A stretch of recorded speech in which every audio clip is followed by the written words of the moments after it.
Let me know if you guys need the link. I'll go ahead and get it dropped in here. Josh, can you see the link when it comes up? I shared it public. Let me see.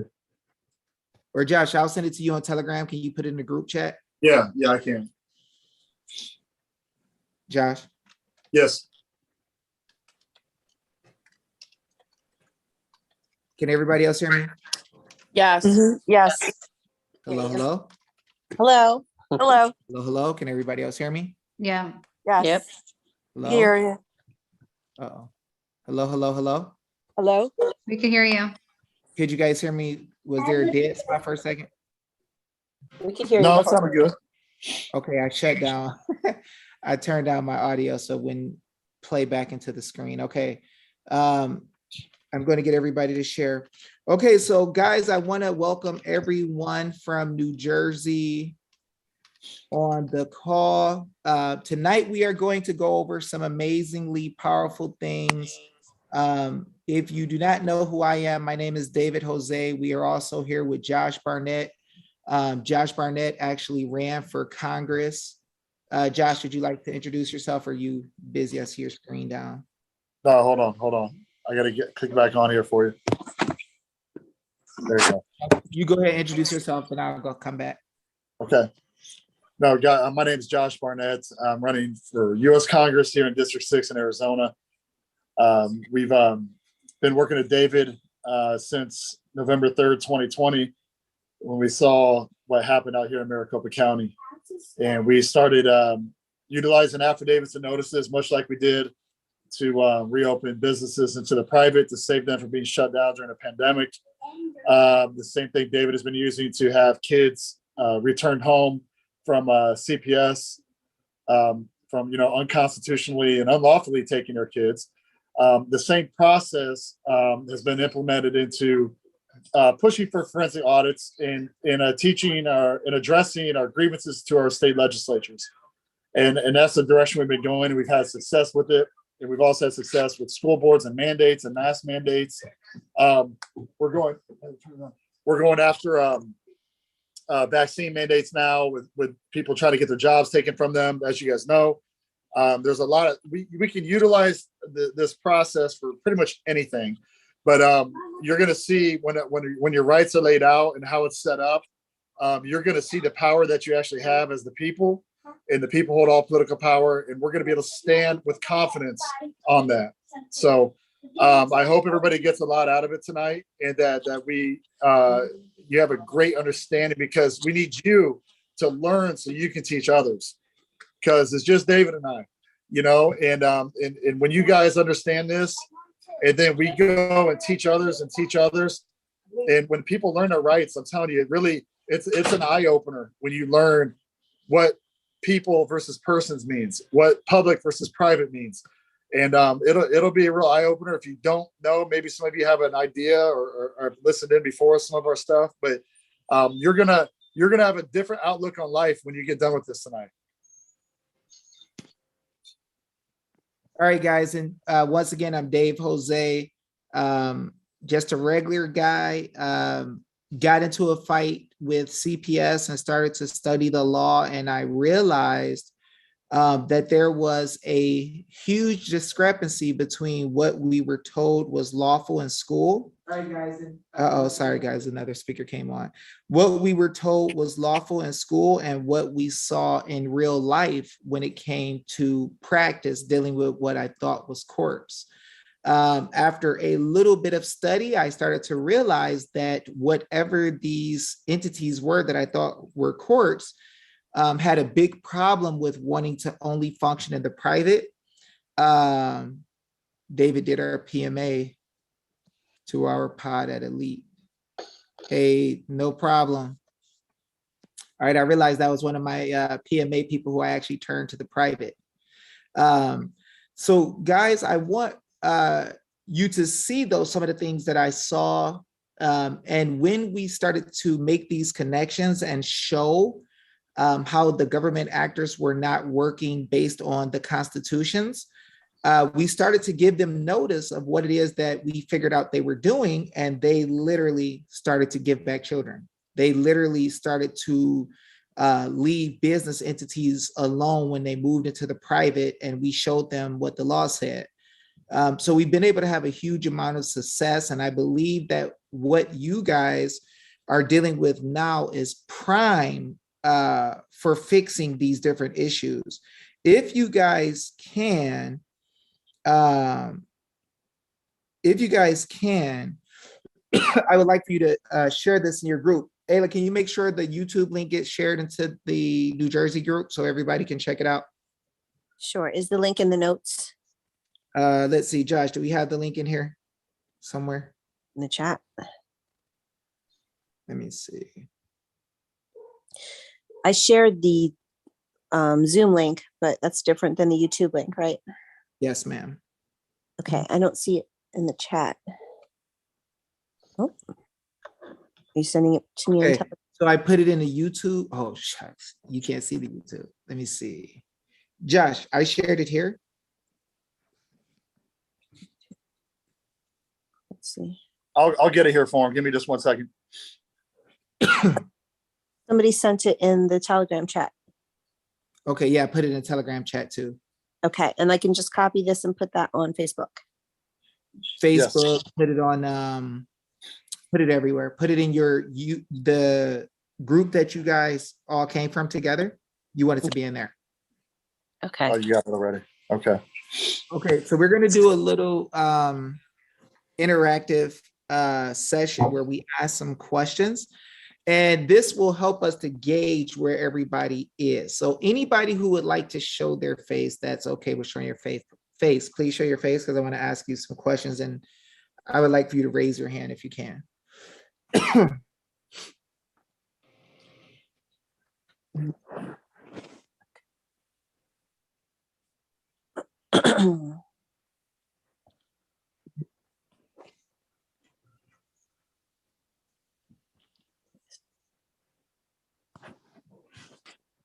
Sorry, guys, we're back to this thing with YouTube. I mean, the app kicking me off. Okay, so first question I want to ask. How many of you guys feel like your leaders are being fair with you when it comes to how they address your concerns? Not at all. I see Matt, no. I see Marianne saying no. Anybody else? No. Is that That a trick question? Yeah, is Anybody- that a trick question? That's what I'm saying. A trick question? Why, Eric? Shut up. So you guys feel like your leaders aren't treating you guys fairly? They don't care about us. Gotcha. Okay. And would you say that your leaders actually listen to you when you try to voice their concerns to them?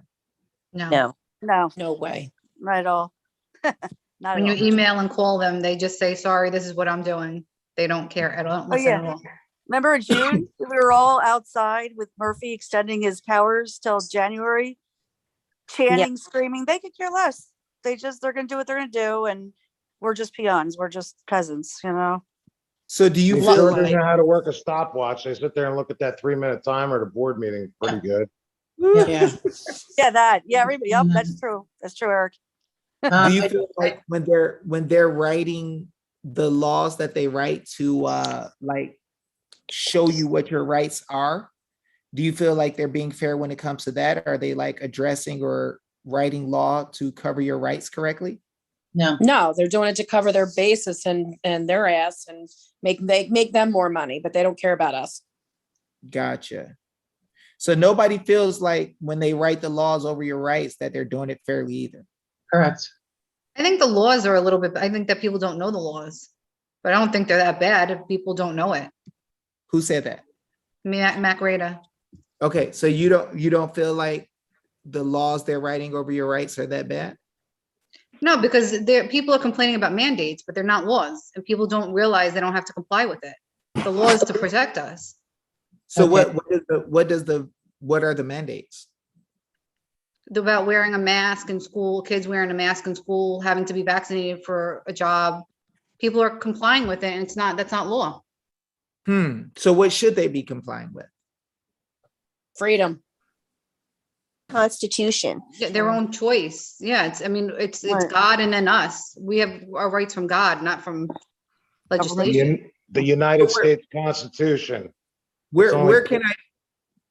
Go ahead, who's 4,000 that? words. It says it all. 4,000 words, the United States Constitution. That's our right. It's very simple. So I want to ask Mac first then. So where exactly can I find your rights that belong to you? Is it like in the Bible? Does it come from God anywhere written where we could see it? Where do we find, how do you display what your rights are? I don't know. It's a good question. I just try and vocalize it. I don't have to follow anything. I don't have to Okay. follow, except if it's corruption. I mean, you should know right from wrong. So I don't know where it's written. So how do you Everywhere. know, it's corruption if nobody wrote down that you're not supposed to do it? Morals, I don't know. Yeah, I don't, Okay, there has to be a this- way. This is getting good. So you deal with a lot of people who say that you can do anything. They want to teach sex education to 2-year-olds. So how do you explain morals to them if it's not written anywhere? Well, that's your choice, right? Like you should have your choice to say, I don't want my child learning that. So what if they say it's their choice that all of them want to give you a shot? Want to give you a shot? Then you Yeah, all opt. all of them vote that you should get a shot because you're a danger to them. How do you deal with that? Hmm. Start to get a little deep, don't it? Because I know See- there's a way. I just don't know the answer, but I know there is. Your heart tells you that something is right and wrong because you seem like a good woman. So it seems like the Bible says, God writes his law in our hearts. Like we know we shouldn't just walk up and slap somebody no matter how mean they are to us, kind of, right? So we know we shouldn't go around smacking people, and we just know, right? And the jury could say, now, you know dang well that even though there wasn't a law that says you can't slap somebody, it says no battery, but there's no law that says you just can't walk up and slap this dude named Johnny on the books. You know dang well you ain't supposed to just walk up and slap Johnny, right? But it gets deeper than that when you're fighting government officials who got a whole bunch of things on paper they call statutes that they say you are bound by. And then you got a whole bunch of things in your mind that you feel like they should be doing. But if they ever ask, so where's that written? You don't know. David, Yes, ma'am. okay, I have one question regarding New Jersey. Mm-hmm. Okay, there was a ballot throughout New Jersey in terms of legalizing marijuana. Mm-hmm. I voted yes. Comes to find out that there was a certain section where there was one senator who then attached a bill immediately after our governor signed it, okay, which included alcohol. I did not vote for that. I did not vote. Inherently, it was a legalization of marijuana, not alcohol. How do you get around that? Okay. I stood grounds on a couple of things, and it was like no one knew about this because it was not advertised. This became the worst demise of New Jersey in terms of the children. Okay. And no one got it. I'm involved with a lot of things that I don't say. But essentially, even my township police, basically, they could have been legally charged if they were now to tell on a basic level that their child had in possession alcohol on their body. And then such governor had to backtrack, okay, in terms of him allowing this law with an immediate bill attached to it. How do we confront that? We're going to discuss that in detail because all of those issues are bound in the same thing we're going to talk about. Right. Because see, here's what you see happening. So far, we had a few people talk, and we see where there are things that happen that we have no framework or no idea how to address it. So the question then has to be, how in the world is it even possible that we could have things happening in our states and nobody knows how to fix it? if nobody knows how to fix it, does it seem like that was some purposeful training to keep you from knowing?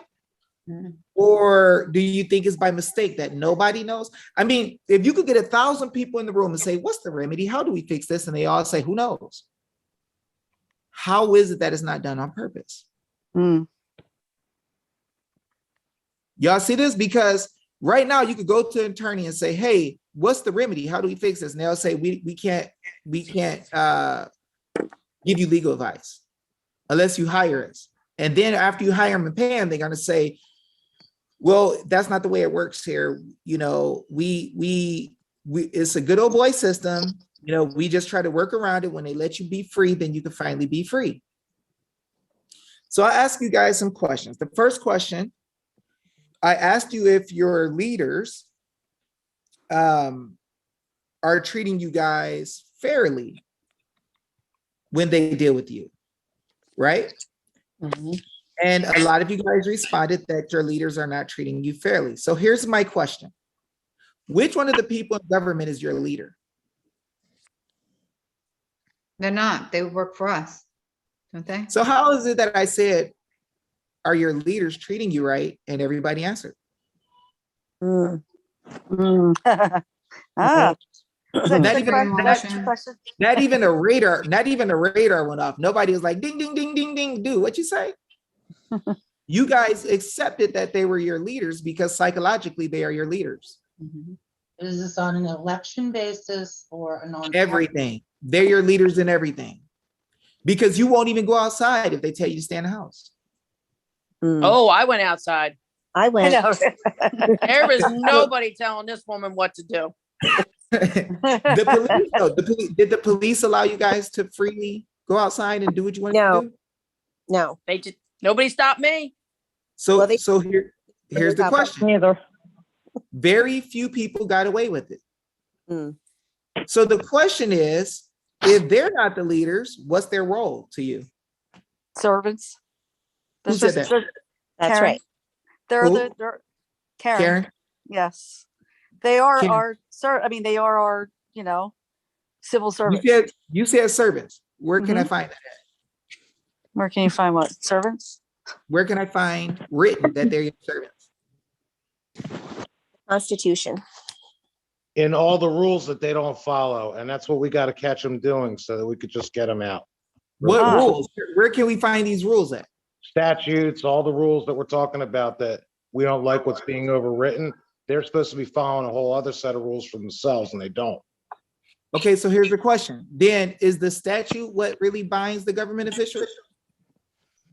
No, it's the people who shouldn't be holding these people accountable. There is no separation of person and public servant. They're making decisions based on their own understanding of situations or whatever, but inherently, there's going to be some sort of bias in their decisions anyways. Where do we find that though? Where do we find the instruction manual for what they're supposed to do and what they can't do? There is The none. Okay, Constitution. wait. Women are the best at this. So ladies, we're gonna let the ladies tell because the ladies always get this right. Ladies, when the guys you deal with, your significant other, husband, whatever, when you are dealing with them and you're married, for all the married ladies, do you say, you should take care of things for me because I think you should, and that would be nice and it would be cool and that would make the day great? Or do you say, you swore that you would do this and do that, and you would be with me for better or worse, and you would not cheat, and blah, blah, blah, blah, blah. Ladies, which one is the most effective? Your oath. Right. Your oath. Oh, because a man should be about his word, right? And ladies are very good, even though they're not bigger than men, they will chop you down for you not being what you're supposed to be, right? So if we're going to deal with government officials, why do we deal with what we feel like, or what's the best science, or what's the best medical, or what's the best for our best interest, rather than what they swore to? Because we don't know better. We don't know what to do. We thought, for me anyway, it's like you entrust the government and go on vacations thinking they got it. And then it's like, whoa, now my freedoms are gone. What happened? That's right. So what if I told you guys that you actually own the government and the government is only a business, a political body, association, that's it, to handle your affairs when you're not able to be there. So they're substitutes and agents, and you're independent of them. Would you believe that? Yes. It sounds like it could be true, right? Sounds good. But have y'all ever seen that anywhere? In Amish country, they don't care about anybody. I'm gonna Have say we y'all- all need. I'm gonna say we all need to know the Bill of Rights and the Constitution a little bit better to start. What Bill of Rights and Constitution? Starting with The the one that our sentence. founding fathers wrote. Which one is that? Oh man, you're I'm being for real. I feel like I'm in Which- school again. I'm getting quizzed. Which I didn't pay one? attention. Which one is that? I I hear a Bill lot of of Rights. people, they say singular. You just did it again. The Bill of Rights, the Mhm. Constitution. What Constitution are you talking about? We have a state constitution and we have a federal constitution. So at each Uh-huh. their own constitution. So how many of y'all knew about the state constitution and read it before? Anybody read the state constitution? Y'all know what it says in there? no. No. Huh.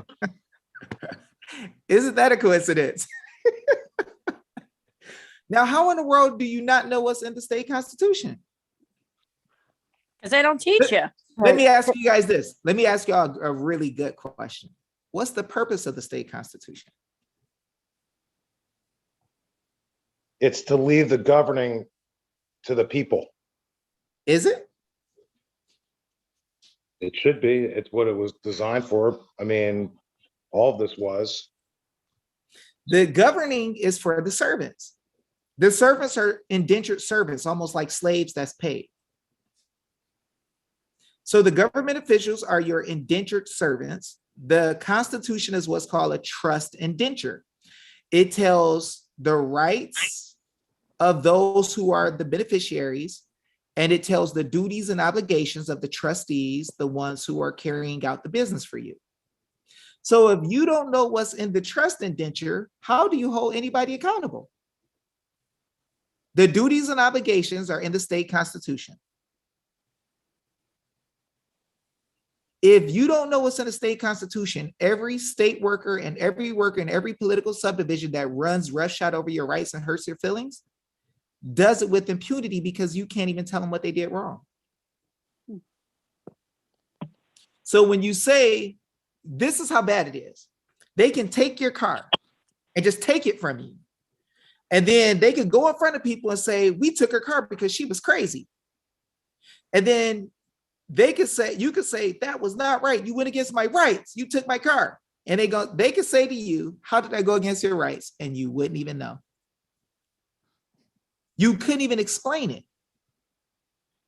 You could say they took my car, but because you don't know your rights, they'll say, how did we do wrong by taking her car? She was crazy and doing crazy stuff.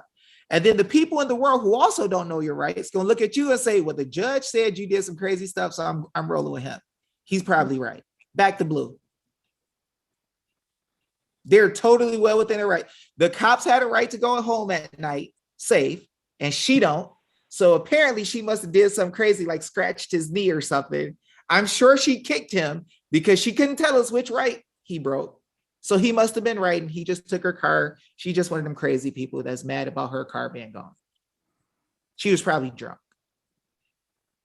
You see how easy this works? When you can't define what people do that work for you as wrong, they can say that you're doing anything they want to, and you have no defense. Well, David, isn't this what constitutional lawyers do? In other words, they're trying to teach people. Okay, sorry, because I think I see what you're getting at is that like you talk about in the videos a lot about how we are free. Mm-hmm. And I think that's what some constitutional lawyers talk about. So you're talking about something besides the Bill of Rights here? Well, there's common law. There's very, very few constitutional lawyers. that really do anything. But when you really break it down, there's a lot of people who say they're constitutional lawyers that are bar members that will not help you solve the issues because they'll get in trouble by the bar. So when you say the Bill of Rights, once again, there's a federal Bill of Rights, and then the states also have what's called Declarations of Rights or Bills of Rights. You also mentioned the common law. The common law is the law that is common to all men. So when you look in your bills and declarations of rights, every single one of them is the common law. The people actually write the common law. So this is how crazy it is. Our forefathers wrote the bills and declarations of rights in every state, yet 99% of us don't know it. To the point that people who call themselves constitutional lawyers come on TV and say there is no remedy if the election was stolen or if they didn't go by the rules or they cheated. And I'll give you guys a quick answer to dissolve every single problem that you want to tell me about today. Firstly, we will start off with this. How many of you guys think that what Biden is doing right now is good administration?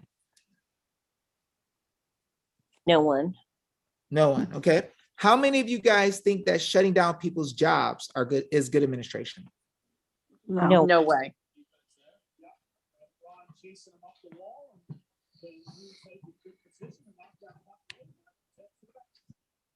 But what do you do when Boot it again. What do you, I'm sorry, what do you do? Like Biden is just going against what the courts are saying and everything, and he's not even listening to the law, and he's just doing whatever he wants. are those courts? He was just in the Fifth Circuit Court. They told him to stay on the mandates for the vaccines, and he's just totally ignoring it. Okay, so first of all, you have to make a determination. Is he in front of a court or is it an administrative hearing? If there's a commission dealing with something, that's not a court. That's an administrative hearing. If a legislative tribunal, federal court, is dealing with something, it is not at the highest level. It's not in the Supreme Court. So a legislative tribunal that is hearing a matter might be hearing it just because the legislature gave them jurisdiction over that. And they might not be looking at it based on the rights of the people. That's why cases go all the way to the Supreme Court. So when it comes to what Biden wants to do, just 15 minutes ago, we would have said that Biden was a leader. So now that we know Biden is not a leader, we need to know how we deal with government. So here's my question. Is the government making y'all happy now? Yes. Yes? They're making you happy, Marianne? I want to talk to you. Real quick question. I have a background in Wall Street, okay? The one word that you just mentioned is trustee. Mm-hmm. Okay? Because we know the laws that regulated, not to say they're strong anymore with the crypto and now, everything else that's going on. I won't get into that. But reference to using the ability to say that you are a trustee, how strong can you utilize that against? Oh, I destroy them. I destroy them with them being trustees because I know what the trust indenture says. Okay. So when I call you a trustee and I show you exactly where your duties are and say that I'm lying under oath, you're not going to do it. You're going to run.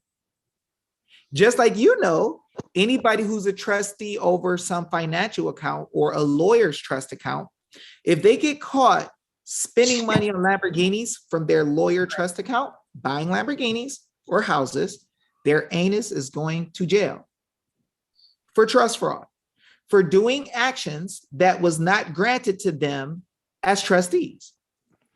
So when government officials deal with you, they want you to believe that you're like little trustees that's supposed to handle business and come together and talk about government issues and vote for people. And that's your responsibility.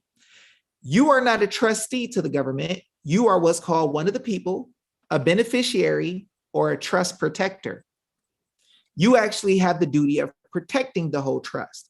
And when the trust gets out of line, the actors of the trust, the trustees, start doing what they want to do. It is the duty of the people to correct it. But they've hidden it from you for about 80 years. So when it comes time for you to talk to them about what they're doing wrong, all you could do is say, this doesn't feel right.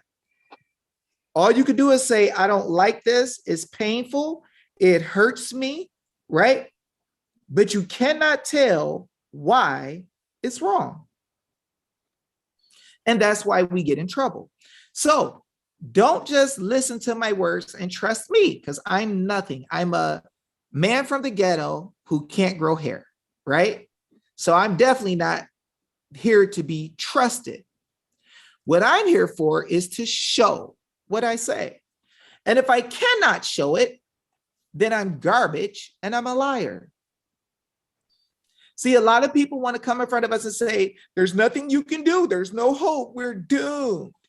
So they hurt our hearts because we want to be free like we know we should. Our forefathers pushed for us to be free, and we're usually determined to get free, but it hurts us more and more the longer we go without being able to see how to do it. Right? If we can't see that we have a right to be free, then it hurts us. So what I like to do is I like to open up the trust indentures and show you how we created government.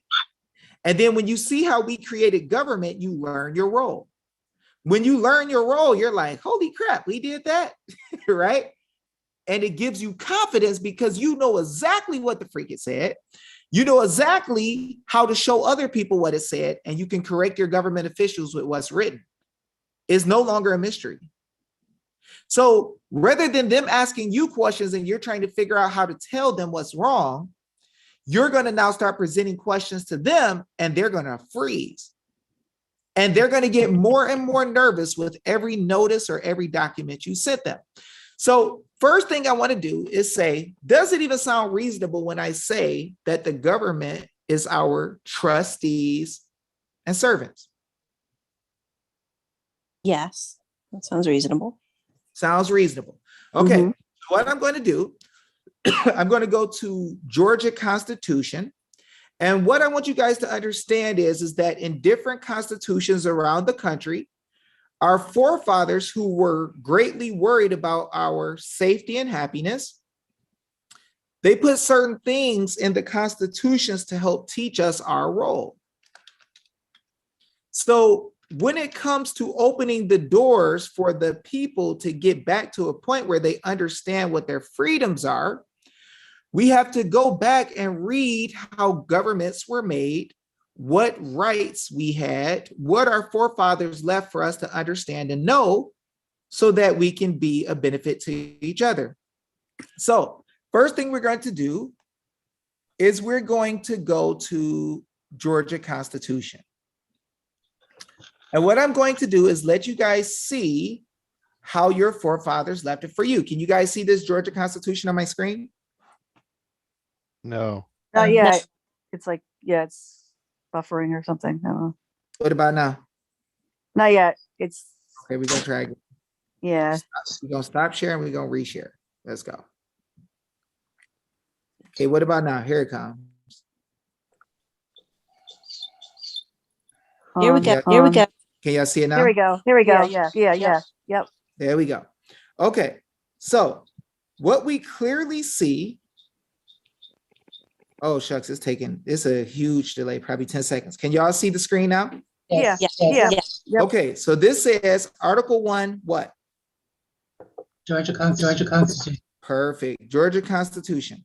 Now, this used to be the first thing that was written in Georgia Constitution. They moved it from being the first thing all the way down to the whole second paragraph.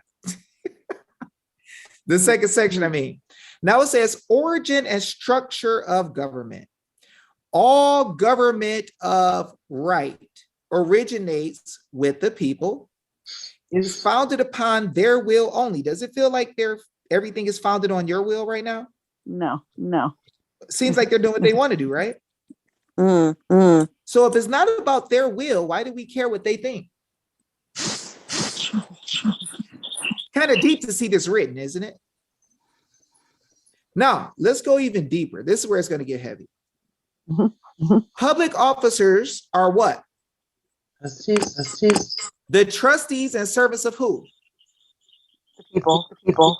And are at every 4 years amenable to them.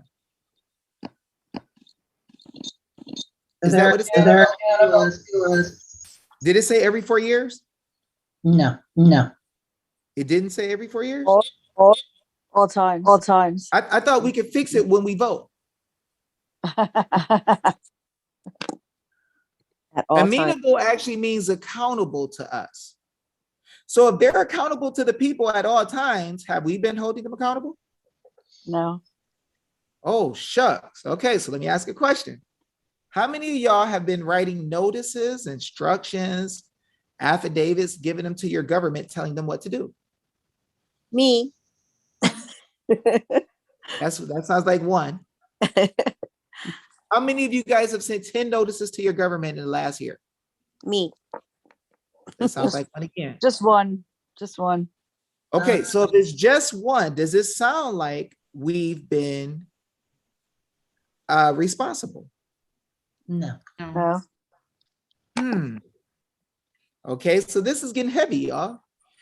Because right here it says that they're at all times amenable to us, not every 4 years, not during every election. But nobody told us that, did they? Nope. Seems by design. It's by design. So here's the question.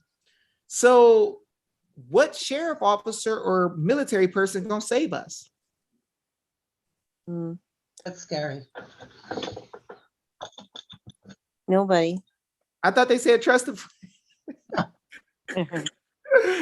trust the plan. The military is coming at 1:30 hours. If the military come, you better be worried because they probably gonna be trying to give you a shot. Because I they think we don't know can the all agree Constitution. we're not all waiting in line for the government to come save us at this point. I think we can all agree on that. Okay. David, there's no 2-year delta or any of that crazy Yeah, stuff. all this crazy talk.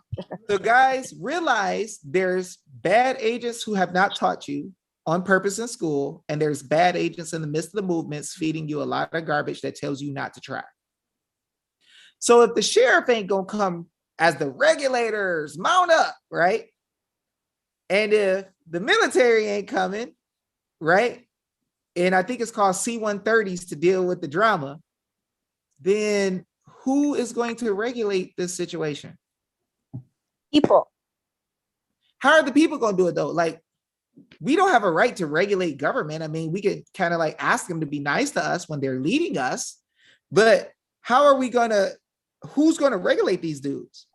We have the right to bear arms, unfortunately, or fortunately. Well, Josh got some big old arms and I'm getting a little bit bigger, see, but I used to have arms. but bearing arms, I don't know if that's going to be sufficient right now when we should know what's done wrong to us. How many people you gonna get to fight with arms when most of them don't know what the law is that says it's being broken? People, remember, conservative people don't stand the freak up until they know they're getting ripped off.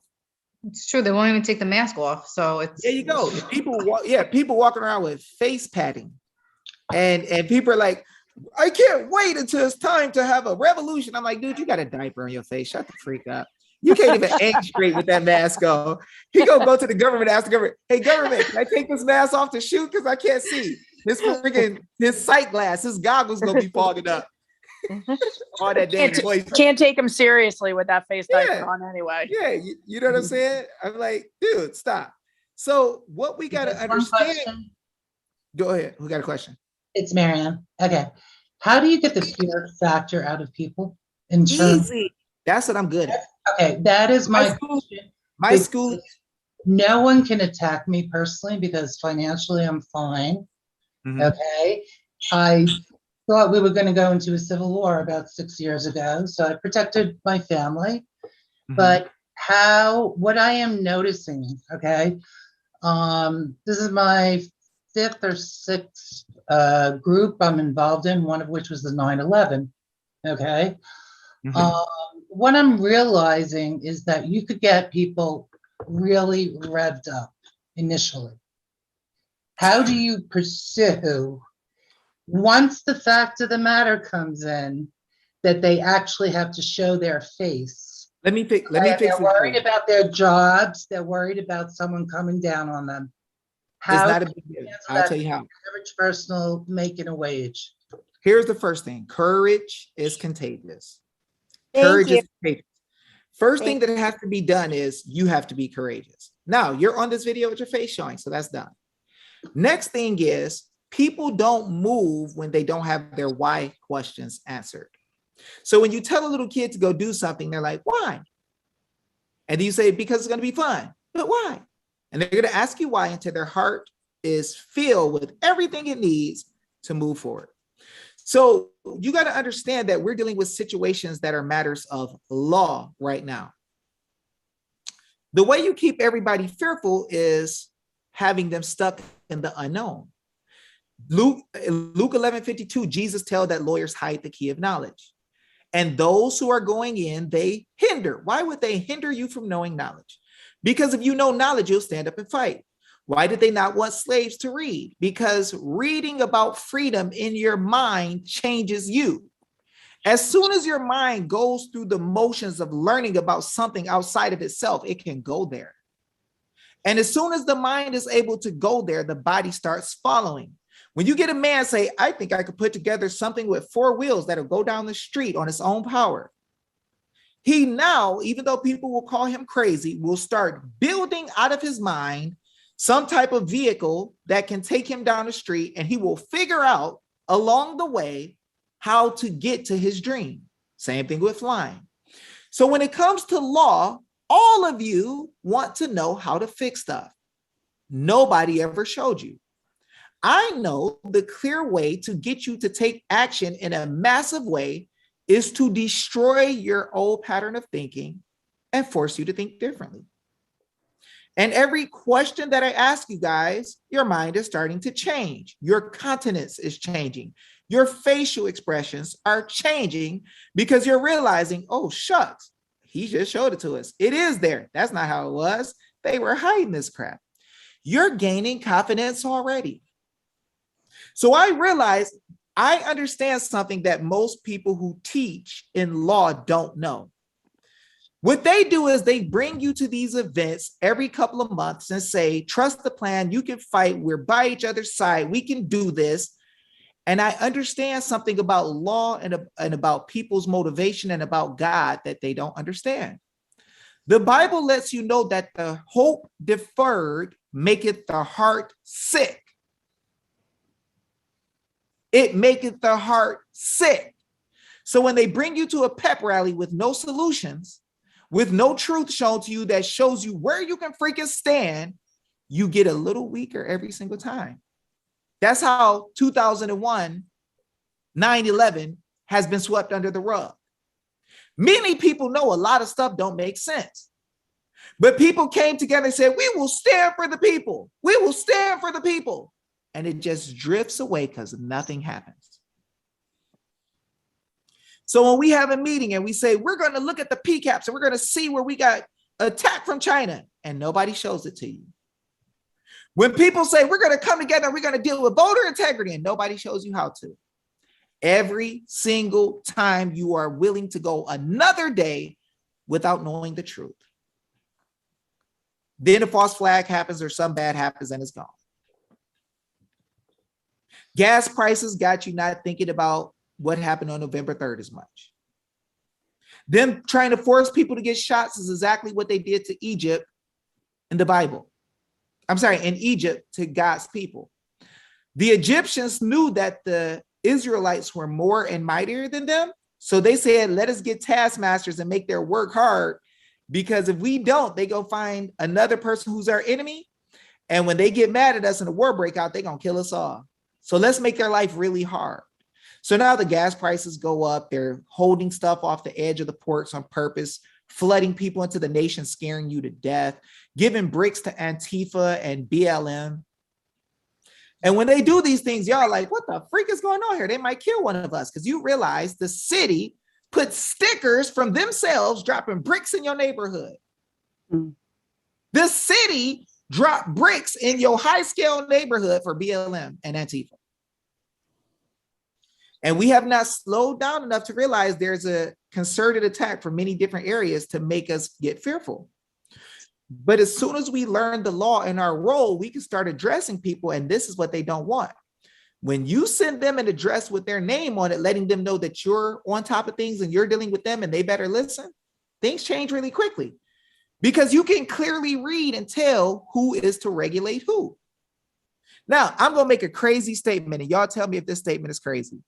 I say that you guys have the power to regulate government and tell them what to do at all times. Who thinks that in this world today, that sounds a little strange coming from a chocolate guy from the ghetto? Come on, y'all can tell. Act like you got good deodorant on. Raise A your hand. white girl from Staten Island, New York, who grew up her father's side on the ghetto. Okay. There you go. You from the hood too, I know, but don't it sound strange, right? Most people in America today might say, I don't know if that's actually true. So I believe in this. If you guys knew that you had the power to tell the government what to do at will, would you be stronger? Yes. Yeah. If you knew that it was written on paper that you could call them and tell them what the freak to do, and they had to follow you, would you be stronger? Yeah. Yeah. That's exactly what the freak I'm gonna do. Let's go. Let's give them some act right, y'all. Let's go. All right, so we're gonna go again. Can y'all see my screen? Yeah. Yeah. Yeah. Okay, so the first line tells one of the rights of the people that is a common right in every state because the government is made to serve you. Tell me what the first line says. One of the ladies. The people of this state have the inherent right of regulating their internal government. So who's supposed to be regulating who? The people. The people regulate the government? Y'all really can tell the government what to do when you create a government? Yes. Man, y'all think the government would ever teach this in school? Okay, but when the attorneys say, well, how in the world are you gonna do it? How you gonna put it together to do whatever you need to do? Where is it written? Show us the procedure, right? Okay, I'll show it to y'all. Can somebody read this? Government is for the protection and benefit of people. At all times, they have the right to alter or form whenever the public requires. Okay, I'm gonna read it good because it's breaking up for me. Okay. Government is instituted, their whole purpose for being here, for the protection, security. If they're telling people to fire you, are they protecting and securing you? No. Is firing you for your benefit? No. Okay, so protection, security, and benefit of the people. And at all times, the people, they have the right. If you have the right to do something, it's guaranteed to you.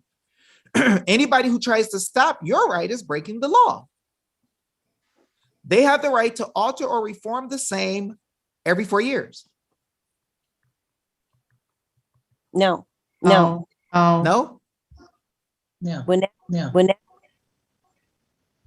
Whenever the public good may require it.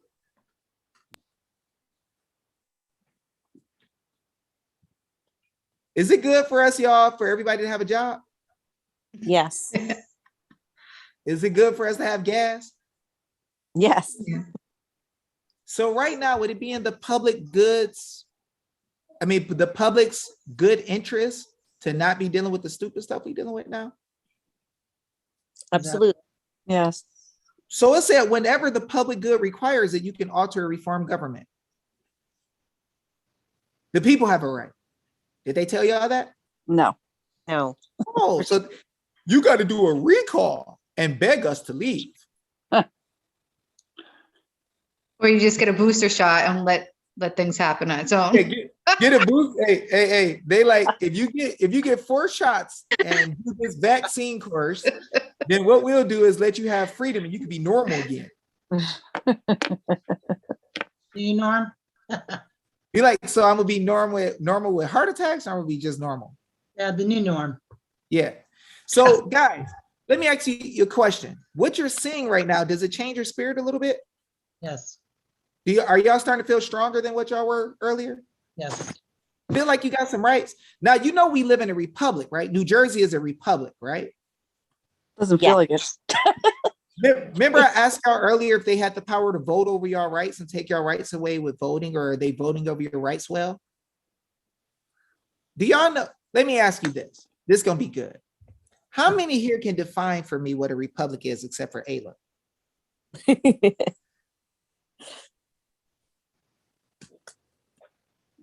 It has to do with the Constitution, just a hint. Okay. So what is it? What is a republic?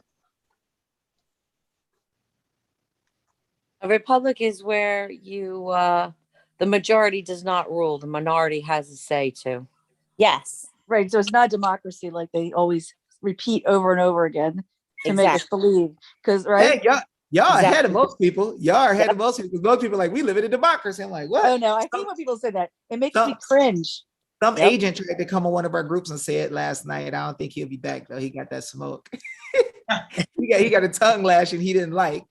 But so republic versus democracy. So democracy means that you get to pick your rulers, and the rulers. So demo is people. Krasi comes from kratos, which means rule or strength. So the people choose who will have rulership or strength over them. That's what you see where England, like when they have parliament and different people who they have who are put in place and tell them, or a king can tell them what the rule is going to be. Or they'll have a group that tells what the rule is going to be. Now, people will try to hide and say, well, you have a monarch or whatever. In all of those situations, you have someone who you choose to rule them. I'll give you an example. Israel used to have the type of government we have today, where there were people who served the people, and they were more so religious, and then they had God as their king. And then the people asked for a king, and God said, you really don't want one of those. So then our forefathers got smart. They're like, these kings really suck. We need to go back and just let God be our God and king. And we have a government where we do it differently, where there's no king. So my question is, what is a republic, guys? People rule. Is that really what it is? The people rule? The unified rule? Unified rule? Come on, y'all. They didn't teach us this, did they? No. They were not nice. Okay, so republic is two words. Res, R-E-S, space, or I'm sorry, and the other word is publica. Those things which deal with the people as a whole. Right? Now, let me help you understand what the first part of the word means. The first part of the word, res, is thing, affair, or matter. So in Republican forms of government, we grant authority to the government workers to handle our business for us that are public things, like public records, public health, our marriage certificates and records. Y'all catching this? Mm-hmm. Okay, so can anybody else tell me anything else about a republic? Because I asked y'all a question about people writing laws over your rights. And everybody said, yeah, man, they're not writing laws over our rights well.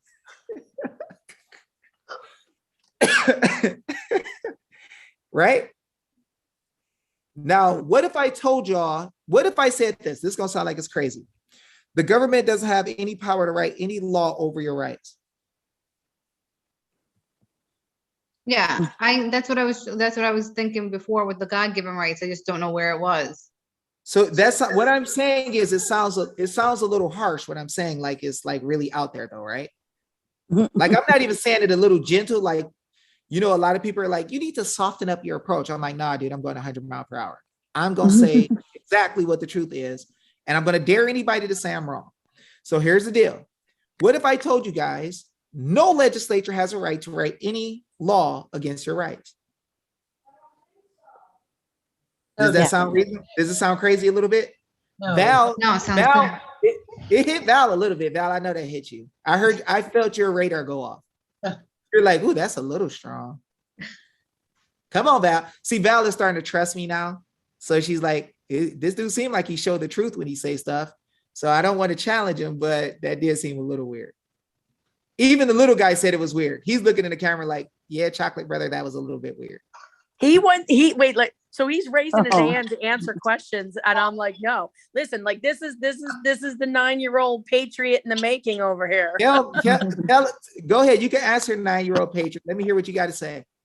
You're our future. So a republic is where people are equal and God's the only ruler. woo!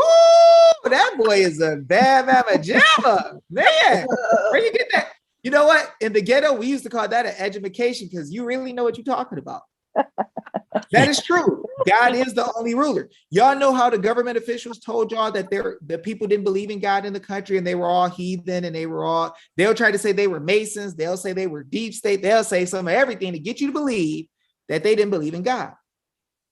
But what if I told y'all forefathers mostly believed that God was the only way? And what if I told y'all law came from the Bible? Yes. Sounds crazy a little bit, but I'm not going to just say it. I'm going to show you. So what I want to do is show y'all something else. So I asked y'all about them making laws against your rights. And I told y'all they're not supposed to make any law against your rights, right? Now, that sounds a little harsh and a little forceful. And the reason they're able to get away with what they're doing to you is because they don't tell you what the truth is. So I'm going to show y'all. We're going to go again. Okay, so we're going to go to Kentucky Constitution, and it's going to teach us about a republic. Okay, text of section 2. Absolute and arbitrary power over the lives, liberty, where you go to church, if you decide to go to church or not, how you raise your kids, who you decide to get married to, if you decide to visit grandma in a nursing home or not, if you decide to come together and have a hangout time. Power over the lives, liberty, and property of free men exists nowhere in a republic, not even in the largest majority. Nowhere in a republic. Nowhere in a republic. So I got to ask y'all a deep question now. If it says nowhere in a republic, in which republic can they write laws over your rights or property? Nowhere. So what we just learned is in a Republican form of government, the government doesn't write laws over your rights to tell you what to do. So what do you think would happen if you showed the legislature in New Jersey that they're not allowed to write laws over your rights? They would arrest you. You think They'd arrest you and try to give you the vaccine. I like this guy, right? They put you in a secret confinement where away from society. They'll do that if it's one of you. Would they do that if it's 100 or 1,000 or 2,000 or 5,000 or 10,000? No. No. Little man, what's your name? Luke. Luke? Luke, that's a cool name, like in the Bible, Luke 11:52. Hey, Luke. Yep. So I want to ask you a question, Luke, because you haven't been tainted very much yet by people's bad thinking. So here's my question, Luke. Have you ever heard of bad guys in a neighborhood, a gang or something? Yeah. Do they like to come steal cars in the middle of the night or the middle of the day? Middle night. Middle of the night. Why do they like to do it in the middle of the night? Because it's darker out. And what happens in the dark? It's like harder to see. It's hard, especially if you look like me, it's super hard to see at dark, but it's dark. But You're killing me. Here's the deal. So Luke, when the gang guys like to do stuff bad at night and take cars, what do you think would happen if everybody in the community had guns and waited up at night for the bad guys to come steal the cars? And when they came into the gated community, there were 1,000 of you guys sitting there waiting for them to do wrong. What do you think would happen? You think they would come in and try to steal the cars? They would put their hands up. Oh, so they'll submit, wouldn't they? See, guys, now this is a smart young man. So Luke, I'm gonna ask you another question. If there's little boys that like to steal your bikes, right? And there's 10 little boys that are bullies that like to steal your bikes, but there's 300 kids in the neighborhood that got bikes.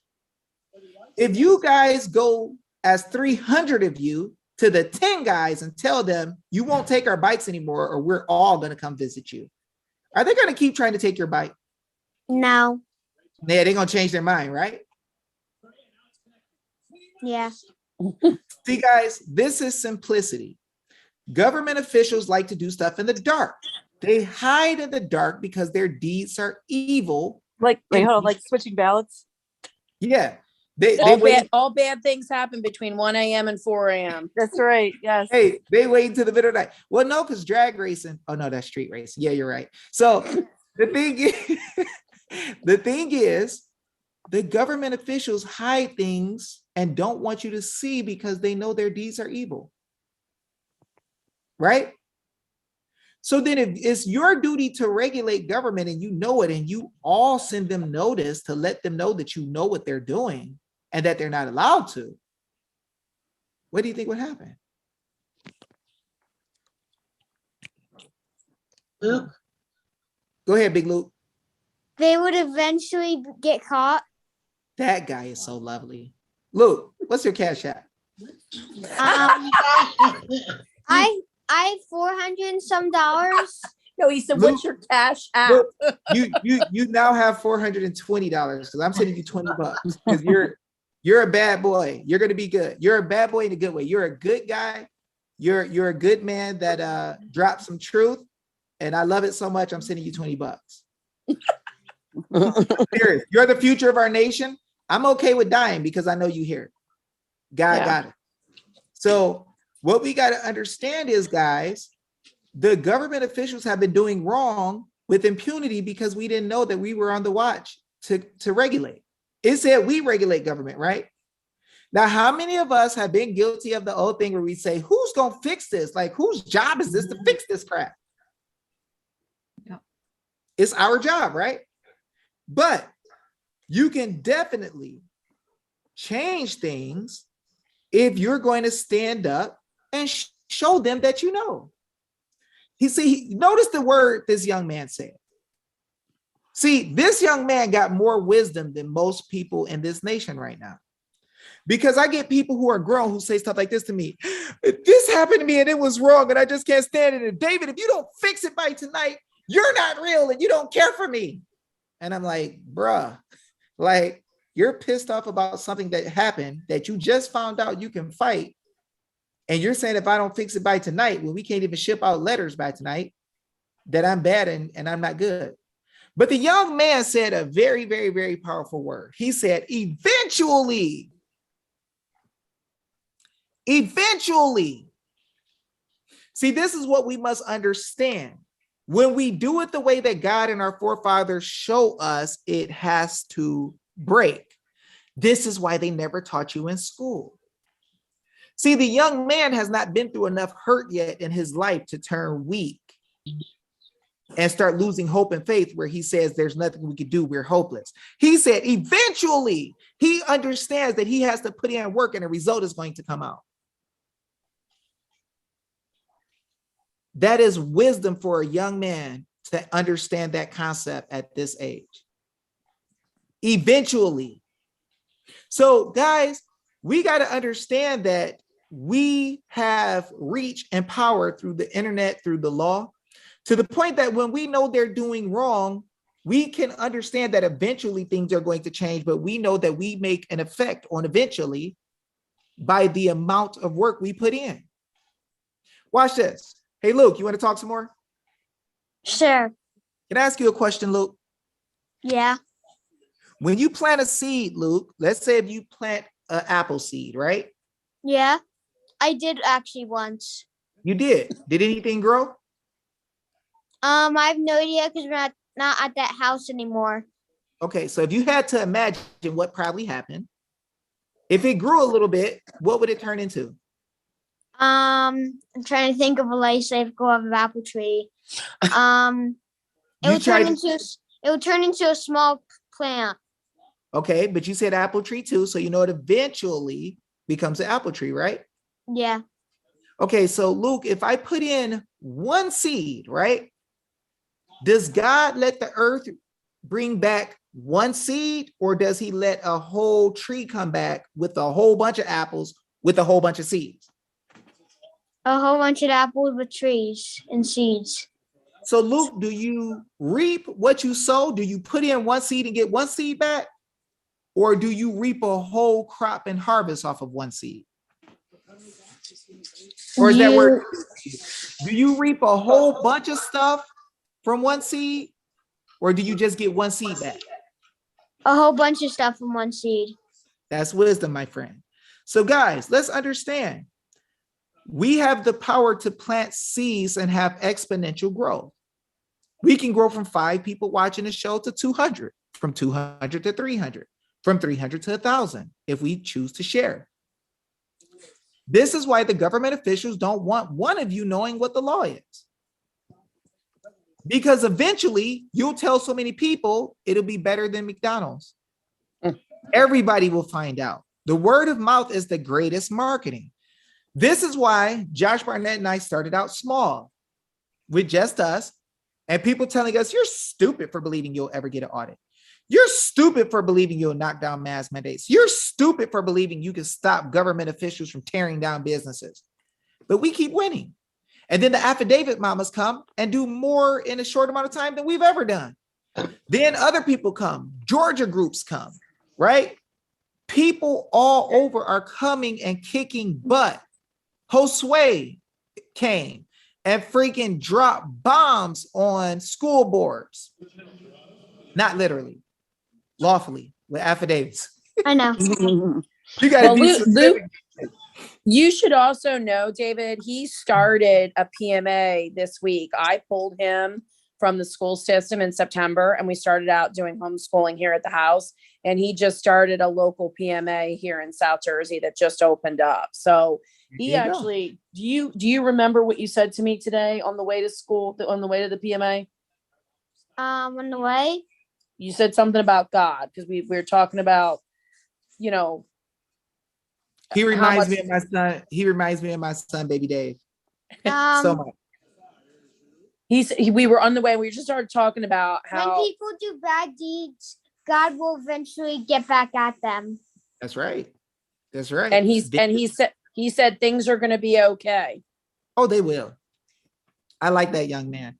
You remind me of my son. I got like video where my son leans his head on me just like you. Y'all got the same colored hair. He got hazel eyes though. But you remind me of him a lot. You guys even talk alike. So guys, I'm letting you guys know that a lot of the things that have happened in our states is because we lost what that little guy had. We lost faith. We lost hope. We lost our ability to be able to conquer big things because we forgot who it is that we were and we forgot our role. But so we see that nobody in a republic can make a law that the people have to follow that goes against their rights. Has anybody ever told y'all that before? What if I told y'all all these rules and mandates that they can't even make a rule against your rights? Would y'all believe me? No. Somebody said no. So that's how it should be, though. Yeah. That's how it should be. So I'm gonna show y'all something then. So I'm gonna show y'all a case from the clowns in Arizona who believe that if it wasn't in the statute, that they don't have to give you that right. Let me show you guys. Let me know if you guys can see my screen when I share my screen. People who are watching on YouTube, can you hear my screen if I read it? Is there an echo? There is an echo or no if I read it? So everybody pay Sounds attention. good. It's Sounds coming up, good. it's coming up. What about now? Mhm, So we're going to mhm. go to page 491 of the case that is a Supreme Court case, 384 US 436. And we're going to go to page 491. And we're going to see something that nobody ever tells us. Page 491. Okay. And guys, a lot of people tell you what's in cases and it's not really there. So be careful just believing people. If I show you something, check it too. Watch this. Here we go. Where rights secured by the Constitution are involved, there can be no rulemaking. So when Biden's telling you, we made a rule that you got to stay in the house.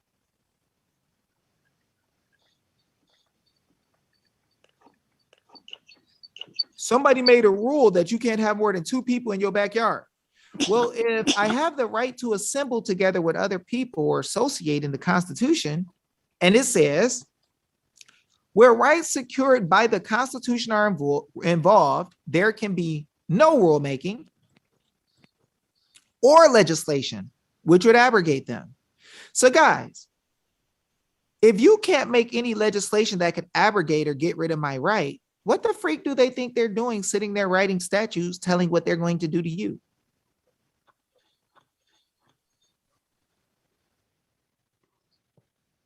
Does that strike you guys? Did that hit you pretty hard right there? Yeah, that's refreshing. That's Miranda. Is it Miranda? Miranda versus Arizona. Miranda. Woo! Miranda's a bad girl. No, that's just a court case, right? That's a guy. So Miranda versus Arizona tells you where rights secured in the Constitution are involved, nobody can write legislation or any rule to get rid of it. So when they tell you there's an emergency, you no longer have liberty to go to church. Really? But you swore in the state constitution that I can go to any church I want to when I want to. So what you talking about, you writing a rule, Mr. Murphy? What do you mean I can't go to work or church? What the freak you talking about? Where'd you make that rule up from? And the Supreme Court didn't say that. Now, guys, we Hey, talked it's about above his pay grade. Remember, he Yeah. said that. It's He above my said pay that. grade. Yep. He did say that. So, guys, we talk about constitutional lawyers. Which constitutional lawyer that deals with any big name person in this nation has told you that? None. So why does a dumb chocolate brother from the ghetto have to show you that? That's kind of a shame, isn't it? Yep. I'm from what they call the murder capital. I'm from Detroit. Why the freak does a dude from Detroit who has no formal law education have to show you that the dang law says they can't make a law against your right in 2 places? I showed you in Miranda and I showed you in Kentucky that in no republic can they make a law against your rights, your life, liberty, or property. So why is it that nobody ever told you this? They don't want us to know. They don't want you to know. And if they don't want you to know, it must be a dang reason, because something gonna happen if y'all find out. See, New Yorkers and New Jersey people, like New Jersey, like people in New Jersey know if you go to a New Jersey or New York neighborhood, we gonna call it a hood. And guys got Timbos on. I don't know if y'all know what Timbos are, but Timbos are Timberland boots. When you go to that neighborhood and you act the wrong way and people realize you're acting the wrong way, that is not the good spot for you to act crazy. And New Jersey is known, and New York is known for having a lot of tough people that don't take bull.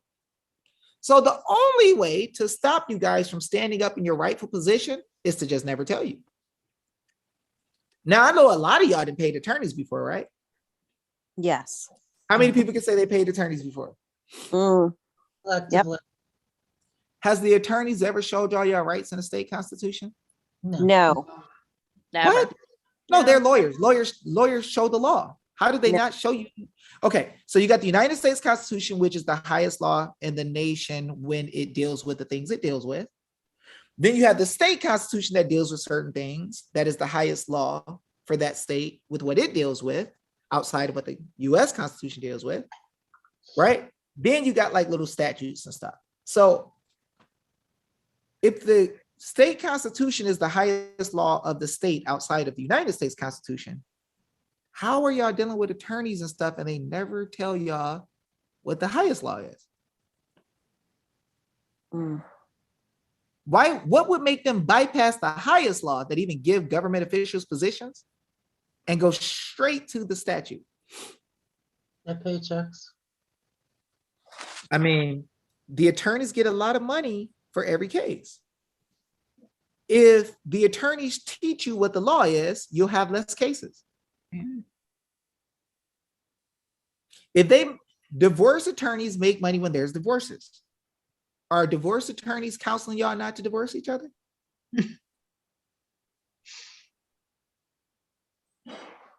When CPS take kids, they make more money. Do they try to make sure there's prevention from anything bad ever happening at any home? No. Huh. That's kind of deep. That's super deep. So guys, most attorneys make money when there's conflict in your home or in your job or in your business or with the government or with the IRS. So the question is, how is it that some of us can go 30, 40, 50, 60, 70 years of our life and not know any of this? As a matter of fact, if you watch Wisconsin today, the attorneys in Wisconsin seem to be advising the government officials that they could break the law. If you look in Arizona, it seems that the Arizona Legislative Council has allowed them to make laws that don't follow the process of the Constitution, which some of those laws got kicked out recently by a court because they did it wrong. Not because what they said in the law was wrong, but because they wrote it wrong. They didn't follow the Constitution. So we could clearly see that attorneys are allowing people to break the law all across the nation. So if we want to fix stuff, can we trust the attorneys? No. No, because you guys are supposed to regulate government and you didn't even know. Now I'm gonna ask you another deep question. And I don't want to hold y'all up too long. Are y'all learning anything though? Yes. Yes. Yes. Let me know Yes. if your heart is feeling a little different right now. Yeah. Who feels a little bit more strong and empowered now? Me. I'm Who on feels planet like- Mars. Who feels we can actually do something now? Okay, now I'm gonna Yes. ask y'all a question because some of y'all talk to me about different issues. What do you do if the legislature writes a law and they didn't do the law right? What if they did something outside of what the law says? What if the government don't want to follow what they say? What if they cheated on November 3rd? What if they did this or that? What if they're going against your rights? What if they don't want you to have your voice heard? What if this? What if that? Guys, what if I could show you in the law how in any republic you already are past the point where you can restore, reform, abolish, or reform government as you see fit already? If 70-something% of the nation don't like what Biden is doing, do you think he's doing things of good administration or maladministration? Awful. Yeah. Yeah. Okay. So what if I could show you guys that with maladministration happening, that you have the ability to have remedy right now and you could change everything in government immediately? Sign me up. You're Would right. that blow you guys' mind? Yeah. Now, if I showed you that this is what you could do in any republic, would you guys then be kind of thinking about how to tell the people in your 50,000 people group how they could change government at will? Yes. Yes. I mean, Oh yeah. y'all, let me tell y'all like this. In the whole nation, 180,000 people got rid of prohibition. In the revolution, 3% of the people destroyed the best army in the world with England.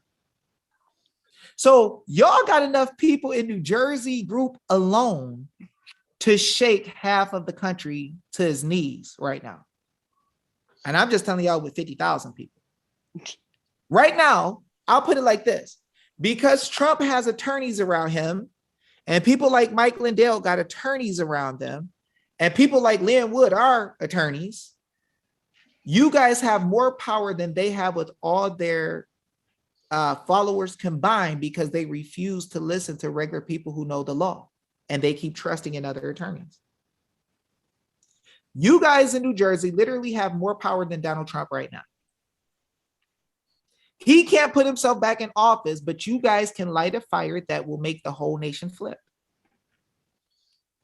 Did y'all notice in Wisconsin that one person did an affidavit that's making them investigate people all over the state, and they're freaking out right now?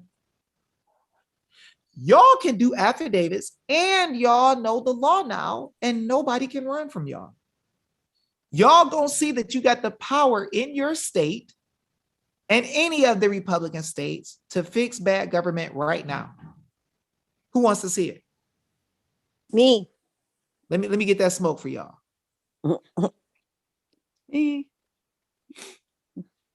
We gonna go to some real deal Holyfield stuff.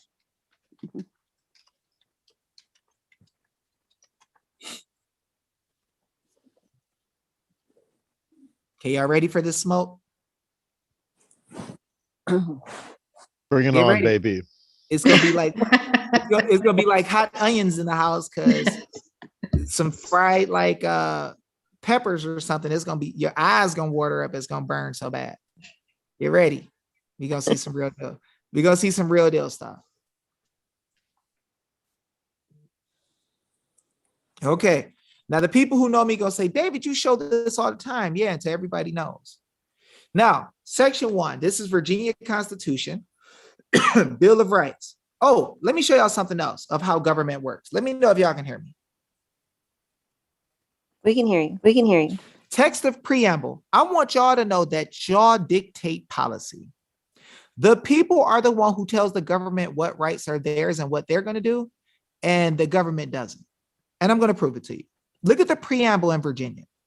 A declaration of rights made by the good government of Virginia. Did that sound good so far? Good people. Good people. Good people. Oh, good people. Oh, my bad. Okay. So the government didn't make the constitutions. Okay. A declaration of rights made by the Good Bar Association of Virginia. No. Oh, no. No. No. So the Bar Association didn't write the law either? No. I thought they were the only ones who could deal with the law in the nation. The bar attorney. No.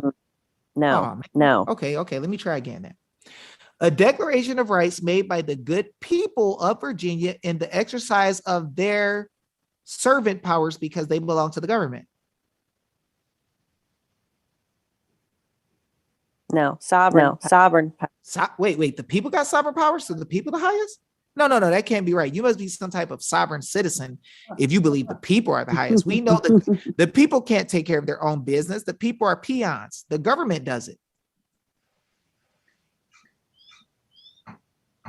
So exercise of their subordinate servant right and powers. No. No? Okay. Let me try again. In the exercise of their sovereign powers, which rights do pertain to them and their posterity. Now, this is going to be deep. So the people creating something right here, telling what rights pertain to them, not the other way around. You don't get to tell me what are my rights, government. I tell you as the basis and foundation of government. Government is based and founded on the rights of the beneficiaries and the duties and obligations of the government workers. We gonna tell y'all what our rights are, and you're going to respect them. How that sound? We gonna get deeper. Section 1. We gonna get some smoke in a second. Just get ready. That all men are by nature equally slaves and servants. No. No? Y'all don't agree with that? No. What does free and independent mean? See, a lot of y'all thought the government was over y'all. If the government is over you and controls you, how the freak could you be independent? They say, if you put your kids in our school or go to our hospitals, then we have control and power over you. And now you're our servants. You sold yourself to us. Wait, hold on. That all men are by nature equally free and independent and have certain inherent rights, of which, when they enter into a state of society, they cannot, by any compact, I don't give a freak what contract you make, deprive or divest their posterity, their kids, namely the enjoyment of life and liberty, with the means of acquiring and possessing property and pursuing and obtaining happiness and safety. You got the right to pursue your own safety and happiness. What the freak do they mean when you decide to sign up for a license or go to their school or take a benefit from them that now they can tell you what to do? Really? Your kid no longer belongs to you because he's in public school. Really? Really? You really want to play that game? Y'all see how silly? Are y'all starting to see where I'm going now? Let me show y'all something else. Text of section 2. That all power is vested in and consequently derived from the people.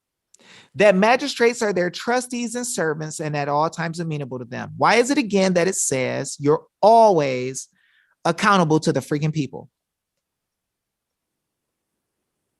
Y'all want to see the remedy in all this? The attorneys, all the big name law attorneys around the nation got a big problem with talking to Dave and Josh. The reason they got a big problem talking to Dave and Josh because their law license only works when you're stupid enough to believe that they rule the people and that the people can't tell them what the freak to do. This is why they want to be the only ones to say what can be the law or not. They want to have access to hide it. And they trick your legislatures to say, if anybody tries to teach law other than us, put them in jail. We wrote the constitutions. We created the law. We let the legislatures make statute. How the freak you gonna throw us in jail for dealing with law when we put your anus in line? We gave you a job. Oh, let's get deep. Watch this. Y'all want to see the remedy now? Yes. Yes. Government instituted for the common benefit. We're going to see some fire here. Get ready. That government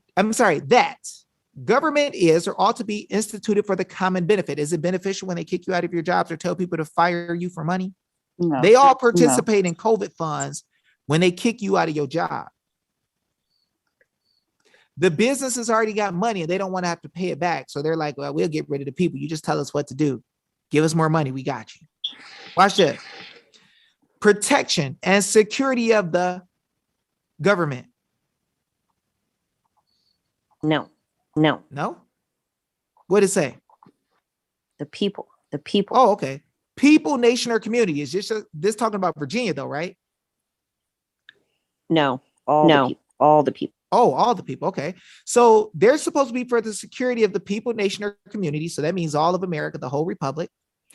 Of all the various modes and forms of government, that is best which is capable of producing the greatest degree of happiness and safety. Did y'all know that the government is only here for your happiness? Did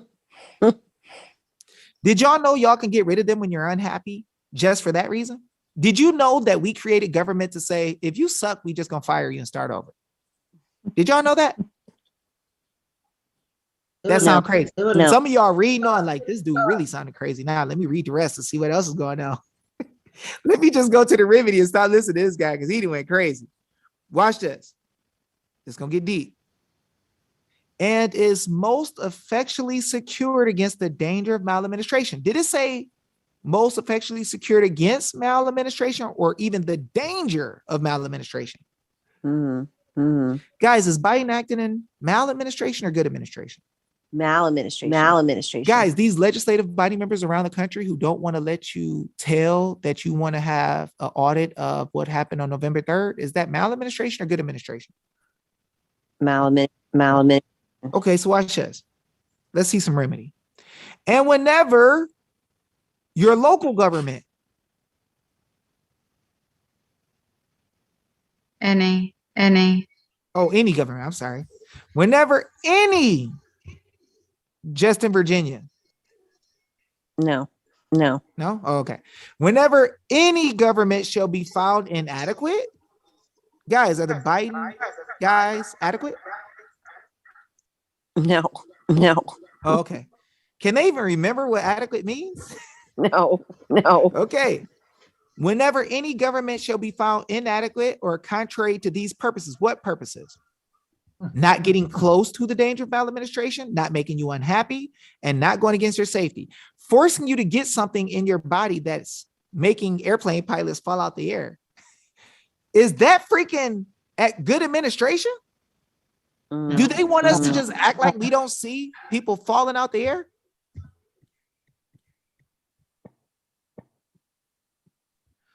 And whenever any government shall be found inadequate or contrary to these purposes, a majority of the community has, okay, wait, majority. The percentage number of people who don't want this dude here is 70% plus. Every liberal football team in the nation has a chant called Let's Go Brandon. I'm still trying to find out who Brandon is, but that dude is popular. If I had $1 for every person who said Let's Go Brandon, I would be filthy rich.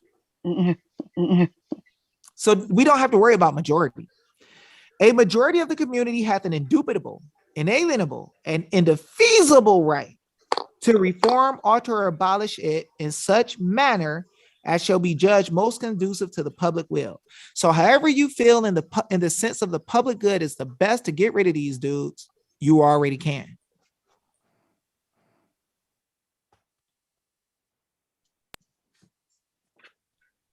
And it's a fear that's keeping people back because 1 or 2 people stand up and get, their car stolen, they'll get threatened. It's like, this is what holds people back. But now we have the numbers and momentum. We can do it.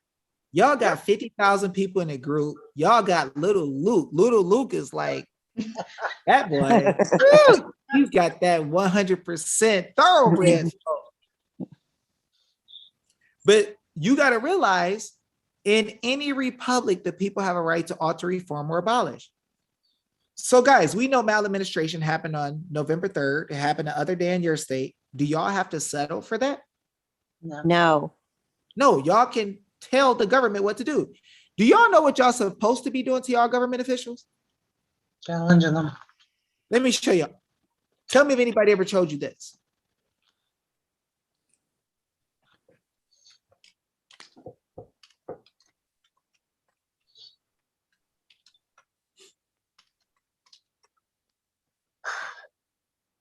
Okay, I'm gonna show y'all some more smoke. Excuse me.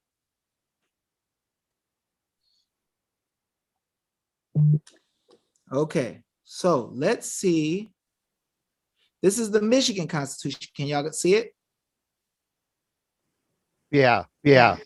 They told y'all all y'all forefathers were Satan worshipers and they didn't believe in God and we were all heathens, right? We, the people of the state of Michigan, grateful to Almighty God, for the blessings of freedom and earnestly desiring to secure these blessings undiminished, freedom, undiminished, to ourselves and our posterity do ordain and establish this Constitution. The people make constitutions. We ordain and establish the Constitution, right? We make sure that we keep our rights. Wow, super deep. That's kind of deep, ain't it? Does that look like what they teach y'all? No.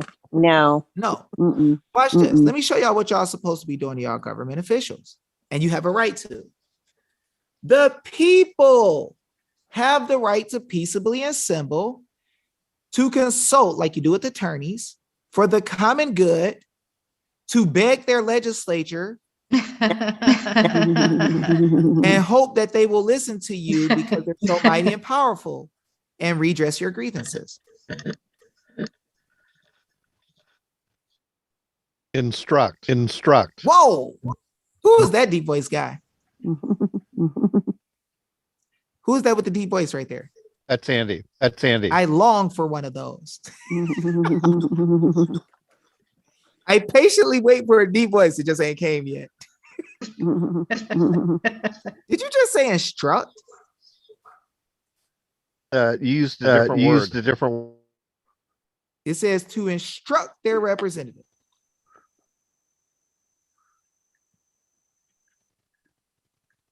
Guys, how many of y'all sent notices or affidavits to your government officials telling them what to do? So if y'all ain't telling them what to do, and I ain't telling them what to do, who the heck telling them what to do? Who's watching the hen house? The Bar Association is. Holy moly. Now that's dangerous. So the same guys we pay money, who make money off of our controversy, who ain't never tell us, any of us, all this stuff, but they went to school for it and they're smarter than all of us in their own mind. They never told any one of us, and they're the ones who telling our legislature what they can do, but they don't even love us enough to tell us. Didn't that lady Jenna Ellis or Jenner Ellis or Jenner or whatever her name is? Didn't she get on all these shows and say there is nothing we can do after the election is lost? It is over with. They didn't do anything. Now the people are stuck. There is nothing in the singular, nothing in the Constitution that gives us any remedy for when we find a situation like this. Even though it's maladministration, it sucks. We're stuck for 4 years. I mean, Trump is that, like, he doesn't know this. Like, he's never come across this. No, because we got a whole bunch of big name, powerful people in the nation who got connections to Trump who won't even tell him, who won't even talk to us. They know we're telling the truth, though. Go ahead. It sounds like you guys have done, like, I'm really impressed with the concept of the PMAs, and it seems to be working in a lot of places. Could you explain some of the lawsuits that you guys have done? We don't need to do a lawsuit to let me explain very simply. We the people are the highest. So when we declare what the law is, we win. So what I do is I challenge any government official to rebut what I say in any situation ever. And we've invited them to come on video live and do it. See, a lot of people in the law world say they believe in what the law is and the truth, but they will not go live with the judge, anybody. They spend their time trying to run from them. They're like, Jenna Ellis, we've been back and forth many times on Twitter, and she puts snarky comments, but every time I tell her, why don't you come on to David and I, I'm just a gym owner running for Congress and David's from the ghetto. You should take 5 minutes for you to destroy us since you're this brilliant attorney who got fired by Trump. I didn't say that part, but she won't come live. I told her she could bring a friend, bring whatever attorney she wants. Bring Dershowitz, bring all of them. Bring Clements, Bring Perkins Coy, bring 70 at once. Because it doesn't matter. She knows, I know she watches, she has the gist of what we talk about. She knows that that she's gaslighting, the Republican Party and all the conservatives out there. She wanteth not that smoke. In King James English. So when we use the law, and this is the thing, we've opened up over 120 PMAs. We've dealt with the government and let them know why we can do what we do. And they've never once out of every single one been able to argue with us, not once. Wow. And the very few times they got on the video with us or on the phone with us, you can watch me with Professor Clements. You can see a Supreme Court justice talk to me within 3 minutes at a committee meeting in Arizona. And you will see within 3 minutes, we make him tail on the legislature. 3 minutes, all it took. He starts squealing. Then I was sending him private notices. He's gone. He quit 7 years early. But you did something with masks. Oh, we did stuff with masks and we've killed mandates across the place. We've shown, I went into a Starbucks in front of everybody in the middle of COVID. And the Starbucks lady got smart with me. She was a very loud sister. And she was like, oh, you ain't coming in here without a mask. I said, ma'am, do you know the law? And she said, oh, sometime you want to talk to my manager? I said, sure, go get her. So she brought her manager.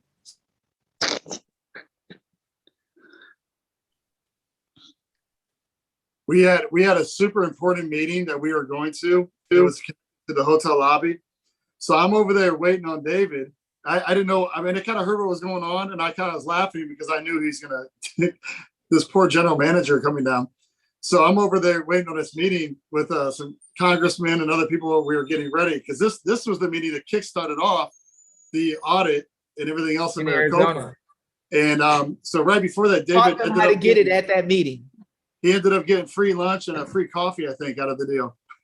Yeah, they literally paid for my lunch. I'm like, this guy says to me, oh, well, sir, the person in the store was trying to just tell you that based on the law, you have to wear a mask. And I said, sir, if we just go over here and look at your wall, it says guidance. Guidance is not law, but I'll show you the real law.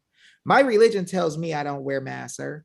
And Title II, public accommodation, here's the real law, says that you have to give me full accommodation based on religion. I said, you have to give me full accommodation, full access to your location, right? Everything. And he's like, and I showed it to him. He said, well, the whole manager for the region is upstairs. I can go get him too. I said, go get him. So the whole manager for the region came down. He started to speak. I said, sir, before you say that, let me show you what the law says. And then I told him, I said, sir, I could send you an affidavit in a couple of days. And this affidavit will show that you can't fight me. And then I can sue you for $10,000 and take $10,000 from you and the other guy and the girl at the table who probably can't afford it. Right. And so he's like, I said, I'm a nice guy. I'm trying to show you the truth. Here it is right here. So he read it. He's like, oh my gosh. I said, yeah, they're not telling you guys what the law is. They're putting you guys on the line. You guys are just saying what you think, and I'm gonna show you what the law says. So he read the law, he was blown away. I said, plus I'm part of a private association that doesn't partake in emergencies. And then I showed him an Arizona statute where private organizations it's not applicable to them. And his mouth was like this. So I pulled $20 out of my pocket to pay for the meal. He said, sir, what did you want to eat? I'll get you whatever you wanted. I'll just put him in there to get it. So I pulled out the 20, knowing this dude ain't gonna make me pay for this food. I put out the 20, like, here you go. He's like, no. You just tell us whatever you want. They came back with the meal. And I sat there and ate the meal while Josh and I educated the whole team on how to force the audit in Arizona. And the people who were there did the process with us, and we got the audit. We're the only ones in the country who got an audit of this type. And we instructed the people in the legislature. See, I'm gonna get into this real quick. A lot of people are mad at Karen Fann right now. Karen Fann is the Senate president. And I'm not really mad because Karen is dealing with a lot of things that most people in the world cannot see. So Josh Barnett, I'm gonna just come out and say it. I could never say this before, but I'm gonna say it now. Hopefully Josh don't get mad at me. Josh Barnett really set up the meeting for us to be able to talk to Karen Fann personally. He served her notice and affidavits, as well as other people. The people who even ran the audit staffing, Josh brought them to the table to meet Karen Fann. So while people are making complaints of what isn't what and how things didn't go exactly like we wanted it, Josh and I got to talk to Karen Fann, and we let her know to never say the word fraud because they can get an audit by simply checking on Article 7, Section 7 of the Arizona Constitution, making sure all votes are legal. That's a right that the people have. So we let Karen Fann know, don't say the word fraud. Everybody who says fraud around the country, Giuliani was doing it, Jenna Ellis was doing it, Leanne Wood was doing it, Sidney Powell was doing it. Everybody wanted to go with this lawyer idea, just say they committed fraud. Well, if you say somebody committed fraud, you better be able to swear to it and prove it. And if you don't do it correctly, no judge has to hear it. Wow. So they did every case wrong, every affidavit wrong, with the wrong jurisdiction. And Josh even brought me to a meeting that I was not prepared to go to, but this is how Josh rolls. I was out with Josh, and Josh is like, Dave, let's go right now. I was getting ready to go chill. He's like, Dave, let's go right now to the Republican headquarters and check their affidavits because I bet they're wrong. I'm like, right now, Josh? Yeah. So we jump in the car and go right there. We checked their affidavits and saw that everyone had the wrong status, the wrong standing, and the wrong jurisdiction. And right now, there's even new attorneys who I don't think are the best, who are telling people to do affidavits again with a page called Populist Revolt that's doing affidavits with the wrong jurisdiction again. Oh, But we told them 2 to 3 weeks ahead of time that they were going to get all their cases kicked out over these affidavits that were not affidavits. We told them exactly why, and they all got kicked out. And now people are trying to take over affidavits now and telling people to do the wrong thing, about to get all the cases kicked out. There is a case, however, in the Supreme Court of Arizona that the case stuck and the evidence was admitted into the case, and the Supreme Court let it be put in. Hey, David, what do you think? What do you think the people are going to do when that book comes out in a few weeks telling all this? Woo, people gonna go crazy because we got stuff that we never told anybody, because we know that the deep state is watching. Like right now, the deep state is watching us talk. And they realize that 50,000 people are about to be lit up and going nuts with the truth and law, with wisdom and peace. And they can never fight a group of people who are not angry, that just show the law. The game is over with. New Jersey is about to blow the backside of this thing like Wisconsin is blowing the back out of this thing times a million. So we were able to have a lot of success, though. We were able to get the audit. People are mad at Karen Fann. They said Karen Fann didn't go get the spunk logs and this stuff and that stuff. What the people don't understand is that we're dealing in a country where attorneys and judges are fighting doing the right thing. Like no judge wanted to really hear the evidence that had to do with what happened on November 3rd. None really were fair and saw the whole thing through. When you look at the attorneys, they said that any attorney that actually told or pursued audits, they were going to get rid of their license, and they already showed us they were telling the truth. So Karen had to deal with a situation where she had to decide, if I order the government, the executive branch, to go take these machines from these people, are they going to do it? Or are they going to take it to court and try to run some game and try to kill something or quash something or make it worse? So this is stuff that people don't know. We also got Gail Golick, a lady who worked with a Chinese agent as her handler for her Telegram group, who tried to break in our audit, who also worked with a guy who was a never Trumper, who's a professor that's well known, who goes on big shows, who is a never Trumper, who's trying to lead the audit now. That's his handler too. And all the audit chats that Patrick Byrne talked about that were attacking people, the handler was working with them too as an agent. And these are the people who are trying to affect change in our nation at the same time that we are trying to build things up. So we have to keep a lot of stuff secret. But what I'm telling you guys is, you guys have the power to bring forth remedy. You have the power to do affidavits and notices and put government officials on blast for the things that they are not doing, and take over the way that you're supposed to, because y'all own the government. The government are y'all servants. Look, take it from a chocolate brother who know about slavery. They are indentured servants, a step beyond the slave. Like, here, I'm gonna pay you $50 to be my slave. Right? Y'all literally pay these people $24,000 a year to be your slave. They're indentured servants, a step above a slave, for real. And we look at these people like they're leaders, and we beg them to do us right when they're just trustees and servants. Josh be like, go get me some coffee.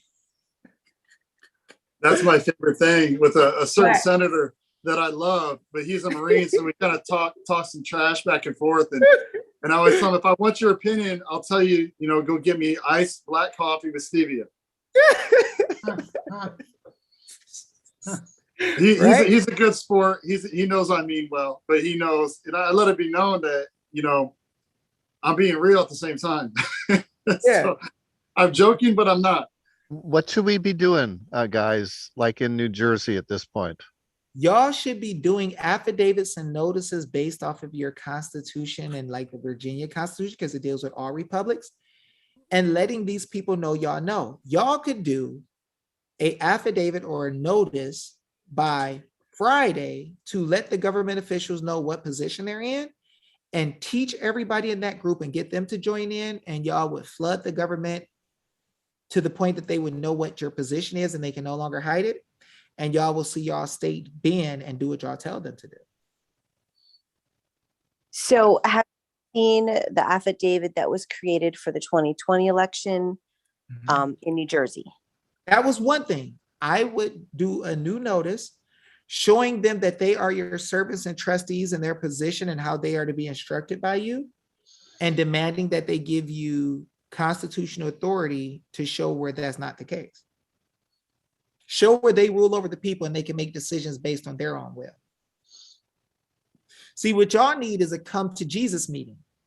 They need to know 10, 20, 30, 40, 50,000 people know they've been lying.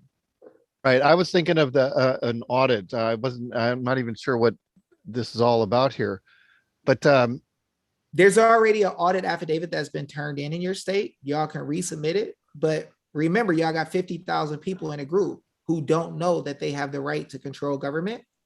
So the first step you're going to have to deal with is the fear of the people and the people not being knowledgeable. Definitely. So when the people don't know their rights, the people don't stand up for their rights, and then you get abused. So a lot of people will say, well, what can we fix? You can never fix anything until you know one simple thing, and I'm going to show it to you. Can y'all see this? Yeah. Yes. Educate and inform the whole mass of the people. They are the only sure reliance for the preservation of our liberty. Thomas Jefferson. So right now, you guys got a liberty problem. You turned in affidavits, but there's not enough people in their mind yet that know to make them change. So you guys need to send a notice to the government, letting them know that you realize that they have not been doing the right thing and it's your ability. You have the inherent right to control them, and that you wish to have access to the grand juries of the people in order to prosecute all bad actors in government. Now, the grand jury is your right already, but they know you don't know. And they know you haven't been using the grand juries to tell. So if you make it known that you know about the grand jury, the Bar Association is going to realize, we've been cheating the people all this time. And either we're going to give them the grand jury and they're going to prosecute everybody, or we're going to start prosecuting everybody and give them what they want so we don't get prosecuted so we can stay relevant. That's what they're going to say. So this idea of punishing the people and ignoring the people only works well when there's no penalty. As soon as the people know it's their rightful authority that they have to stand in to check you, the people are going to happily do it because y'all are already unhappy. So it's going to quickly change your whole state. So does it make sense for us to demand a forensic audit for this new election? Oh, heck yeah. So you can make a notice and add those things in there. You can make a notice, demand the grand jury, and say, we also demand an audit for this new election, an audit for the last election, access to the grand jury. And if you wish to not do this, the people will consider it as a trespass against the people's rights. Now, remember, it has never happened in your state before where 10, 15, 20, 30,000 people let the government know that you're in charge. Never happened. So you keep sending them? I mean, how do they respond? Like you're going to find that after you send it, enough of y'all send it to them, one of you can just call and say, hey, so what are you guys going to do? And you're going to find the legislature is going to want to talk. Because see, for so long, the legislature and the Bar Association have been working together to suppress the truth. Now they're going to see they can no longer suppress the truth. This is what happened in Arizona. They thought, oh, we'll just hide it in the courts. And they thought, yeah, see, no audit. And they were like, oh, you think you're going to do it with the courts? Watch this. So we hit the legislature in their own private name and had other people join in and send notices and affidavits. Then this is the other part that most people don't know. Josh Barnett and I created a whole system of teaching the government what it is that they're supposed to do after you get their attention. So in every state where we sent out affidavits, it got the attention of government officials. Different people work with us. Amanda Chase in Virginia was on calls with us every single Tuesday. She went out on Michael and Dale and told that we taught her how to do affidavits and notices in front of the world. When you look at senators and stuff in other places, they came out and talked. They got up off their butt and came to Arizona after we gave them notices and affidavits. And some of them even talked to us and said, you guys are the ones who are behind this thing, huh? They started putting the pieces together. Well, what happens after that, which most people don't know, is that what happens after the fact is there now is a duty for you to instruct the legislature. And this is where most of the people who got with us for a little bit, then they decided to go work with other people who influenced them or paid them and just left. They never got the opportunity to do what Josh and I did with instructing the legislature. We literally taught the legislature bit by bit. When Merrick Garland wanted to come and interfere with the audit, we taught the legislature how to stop him. And we took part in doing stuff to stop him ourselves. When Perkins Coie tried to come with some stupid stuff, we did a notice to the bar and went after them. So the one thing that the people who started some action that cannot finish the audit process, who just left and went with these fake people who don't really do audits, they left the ability to be able to educate the legislature and don't know how to give them instructions on what to do next. So you see legislative body members come and then they say, okay, so what do you want us to do? And then the people will be stuck because they walk away from what works because they see shiny objects or people pay them to do other things. So the next logical step is to teach the government officials what their powers and duties are and how they can be in trouble if they don't do them. And that's what we did for our legislature in Arizona. And that's exactly how we used the legislature and not the courts. People say, well, how did you not get it to go to the courts? Because we showed the legislature, they don't have to use the court. And then when the other side tries to use the court, we sent notice, a whole bunch of us, thousands, to the judge and showed him with amicus curiae, or friend of the court, why he couldn't interfere. And then he came out talking about the Constitution, even though he was an attorney that was connected in his history to Perkins Coie.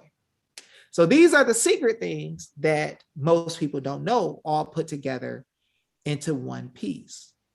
The reason that people have the biggest issues after they get people going is that they don't know how to teach their government. Now, apparently, you guys should be able to see that we have 100% the ability to teach any government in America what they're supposed to be doing and what they cannot do. And we can challenge them right now with no hesitation, with no practice, and beat any government official anywhere in the nation, any attorney. And I'm not saying that being funny. So we need to deal with the people in your group and help them to learn the truth, and then help them to fight with a concerted effort. Let me tell y'all something else. When you get a group of people who start fighting, who learn how to defeat bad government, you start getting people who get implanted into the movement who start trying to distract you and tell you to do other things. I'll tell you that Josh and I and different people in Arizona and different people who even used to work to help the legislature moved in unison and kept giving notice and affidavits to the government officials to direct their steps through the process. This is the first time I released that information to tell that ever. Nobody else ever heard it. So literally, we can fix this whole situation and use remedy, use the law, use your Constitution. But you need to talk to the people in your group and have them ready as well. But I really believe, I honestly believe, with half of the people you have, you can turn New Jersey completely around and over, if you choose.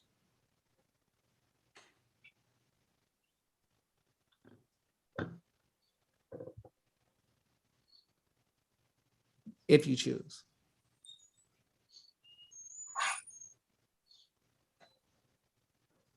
Yeah, live. So you're saying that an affidavit went in for the recount, Recount? the forensic? No, that was a forensic audit. That wasn't a recount. New Jersey, though. There's some kind of affidavit? Yeah, so an affidavit, so 120 affidavits went to Karen Fan, went to some affidavits, went to Rusty Bowers, Steve Chukri, and some of the other people. And we ended up teaching inside the legislature how to get an audit. So who's Karen Barnett? Who was she? She's a Senate president. Senate president. Arizona. Yep. So the one that people say, why in the world would she not say that there was fraud? She did it that way because we taught her to do something opposite of the rest of the nation. Right. So it goes to show that the rest of the nation and their belief and their lawyers' ideas could not get an audit. And the only one that got an audit is when they got trained to go the opposite direction of everybody else in the whole nation. And I actually have PCAPs of that. I have proof that I've never released either, but I have proof of leading the whole thing the whole way. So you gave 120 audits. 127 affidavits. And then what was the next step? The next step was the person was ready to talk and learn what to do. And we had meetings to teach along the way, the whole process of how to do the audit opposite of what every attorney in the nation said. And then the audit started rolling. It's the only audit of its type that ever happened in Arizona with people not saying fraud at all. They came back to work. They came back to work real quick. Wait. There's some more PCAPs. You can look at my Twitter and Josh Barnett's Twitter, and you can see us talking, saying the legislature got 12 hours to come back to work. I bet you they come back. The legislature got 16 hours to fix this. If they're not back, we gonna fix it. You can go on David Jose's Twitter. If you can still see any remnant of it, go look on Josh Barnett's Twitter, and you're gonna see that we told them what they were gonna do, and you'll see us saying, you got mail, check your mail. Every time you see the words, you got mail, check your mail, ding, that's us sending the government official notice that it's gonna be smoke if we don't get rocking and rolling. You guys remember? I forgot that part. Remember the old AOL? Email? It's like ding, you got mail. So that was always like my running joke with when I sent affidavits in or a notice of some kind, I'd put ding, you got mail, and I'd tag them. And so everybody would see it off my Twitter page. So it was kind of our running joke amongst one another. Yeah, and see, here's the thing. You can go check the Twitters in November and December and see if we're not telling y'all what the government gonna do before they do it. As a matter of fact, I'm gonna even take it deeper. You gonna see Josh giving them notice. Take the notices that Josh put up on Twitter and give to them, and then go look at the board of supervisors and see if they don't go into executive session every time to talk to their attorneys every time Josh brings some smoke to them. They had emergency meetings almost within 24 hours. Every time. Now, here's the funny thing. There's a lot of stuff that we don't tell because we know the deep state is watching, trying to stop us from doing it. But we did a lot of stuff already that we've never told anybody. And I forgot about some of the stuff that Josh just said something. So not only are you going to see we gave affidavits, you might actually be able to see, I think it was on Facebook, where there's a big, nice, expensive looking door where affidavits are being put in there at somebody's house. I'm just saying. And you think, is that why Jack keeps saying that he doesn't think it's fraud? He made sure he said that, explicitly that there was no fraud. I don't think he knows any better, to be honest with you. Yeah, he doesn't know yet, but y'all gonna teach him. Mm-hmm. That's the difference, is that most of the nation, the attorneys will not tell y'all because they'll get canceled if they tell y'all the truth. But we can tell y'all all day. The attorneys might get mad about us telling y'all, but we don't really give a freak about what they think about, because they're not even our servants. They're just like interlopers. They're just people jumping in the middle. The servants are our servants, so we're gonna freaking tell them what to do. And we do it with confidence because we know what we did. And the thing is, we have enough evidence to show where nobody else can show it. A lot of people say, we caused the audit, we did this and we did that. I'm like, yeah, really, show us when you got involved. Show us when you talked to the legislature or did this or did that. Show us. You can't find it. So what I'm telling y'all is real facts about real freaking life that can be verified, because I'm telling y'all where to go look.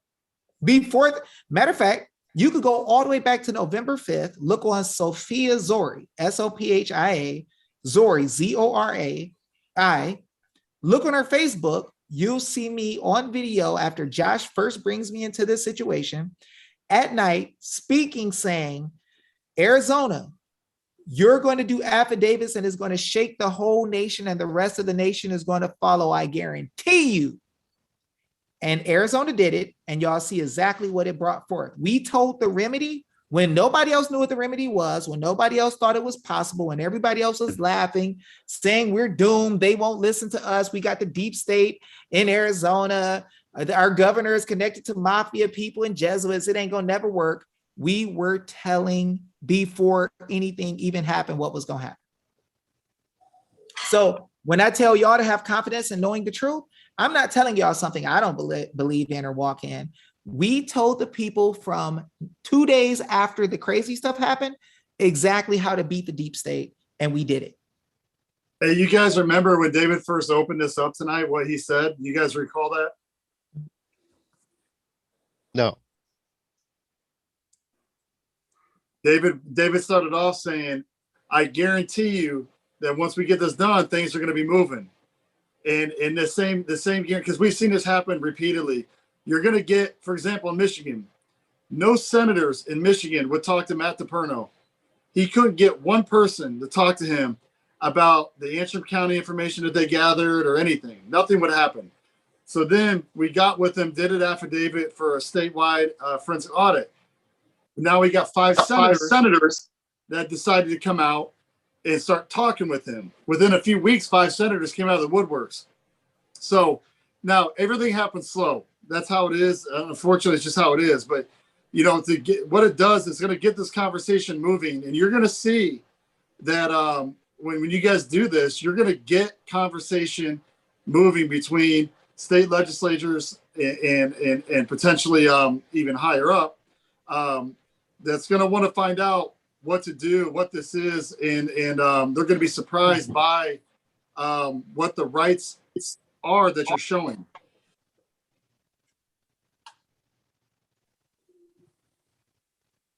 That's right. So guys, you have the ability to make a huge change. And like I said, test what I'm saying. Go back on these people's channels and see if you clearly see what I'm telling y'all is there. Look at what I'm telling y'all about affidavits. Notice if you watch RSBN, you'll notice that Kelly Ward, who is the Republican chair who talks to Trump all the time, says Josh was there at the beginning doing the legal work to get the audit done. Why would the Republican chair be saying that a gym owner did the legal work to start the audit? Doesn't that seem kind of strange? Yep. He says it herself. If you listen to the lady who's running for governor now, Carrie Lake, she tells that Josh was there at the beginning doing the audit, doing the stuff to get the audit. I believe you. I believe you guys. You don't have to believe me. Never Yeah. trust me. I'm just a dude from the ghetto. No, But it's there's enough facts around the nation to prove everything. The specifics of the New Jersey. There was a 40,000 Bergen County saying, I don't know enough about the actual specifics of it to say whether or not a forensic audit should happen, but I know they're all corrupt. I know that Not a forensic audit is not based on what you can prove happened. As one of the people, you have a right to audit the whole freaking state when it comes to where your money goes, period. right. So if they use your money for an audit, nobody gives a freak if they want to do it or not. If there was fraud or not, it doesn't matter. You have the right to do accounting and check your own inventory in your business. The business of the state is the people's. The whole state is just a political association, a political body that belongs to y'all. You don't have to have permission or a reason to want to make sure they're not breaking the law. Right. Why should you? If you own the entity, why can't you check into it? Yeah. See, this is the way they get us into thinking crazy stuff. They're like, if you can prove that there was enough fraud, then we're going to maybe let you have an audit. What? What about you're my servant? Shut the freak up, go sit in the corner. I'm counting the rakes. Or you're fired. What about that? Right? What about you won't be on my plantation no more, indentured servant, if you don't freaking make sure all my rakes are here now? So what did the after David say to Karen? 120 went to her, and what did specifically the affidavit say? Maladministration and treason. They're the same affidavits that Sidney Powell took to Donald Trump. They actually addressed Donald Trump in there and told Donald Trump to come pick up the machines because there's an insurrection in Arizona, and that if the people in Arizona don't deal with it, that Trump is responsible for dealing with it. And that's why Sidney Powell was so mad at Trump, because Trump dropped the ball when he should have went and took the machines from everybody. But Sidney Powell and General Flynn dropped the plan into Trump's hands, as showing him, based on Article 4, Section 4 of the United States Constitution and his own Executive Order 13848, that he had the power to go pick up everything because there was an insurrection in the states where the governments left doing their jobs and got into maladministration, not following the charters or the trust indentures that they swore to in every state constitution. So I didn't try to prove fraud. I didn't say, oh, they committed fraud. I said it's treason if you swear by oath to follow the Constitution and then you fail to protect the people's property and rights. So when the government officials in every state, just like the judge and the sheriff from Wisconsin said today, Gableman and the sheriff from Wisconsin said they broke the law. They had a duty and an obligation to carry out the things in the statute, and they went directly against it. They broke the law. That's what's called maladministration. So my whole argument this whole time was, I don't give a freak about proving some fraud. I'm not talking about some spaceship that dropped off 70 million ballots that we watched on the solar TV with Mike Lindell and the posse. I ain't say nothing like that. I ain't trying to prove a dang thing. I said, we're your boss. You owe us the ability to see that every legal vote was counted only. And if you don't, you're breaking the law. Trump, if they don't do it, you go get the ballots. And if you don't do it, you're breaking the law. And we just did it just like that. So Sidney Powell got pissed at Trump, right? Trump didn't go get the ballots, but what it did was it forced the people to go after them because they committed maladministration. So the legislature of Arizona realized, he's kind of right. We did. So then they listened and did the work we taught them to do because they realized there was no other way to not commit maladministration. So before we got them to come back to work, they didn't want to come back to work. But go look at Twitter and see if we're not telling them, might want to return to work. You got like 16 hours, homie. There you go. So that's how everything happened. And there's documentation of that all over the place. So if we want to be victorious and we want to win, we have to instruct our representatives, tell them what to do.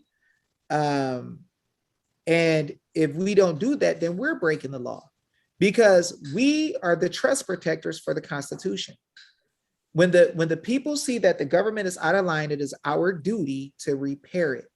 And we're sitting here like clowns, letting these people do wrong and not wanting to say anything, not wanting to be canceled when the law is on our side and God is on our side. Why would we just sit here and do nothing?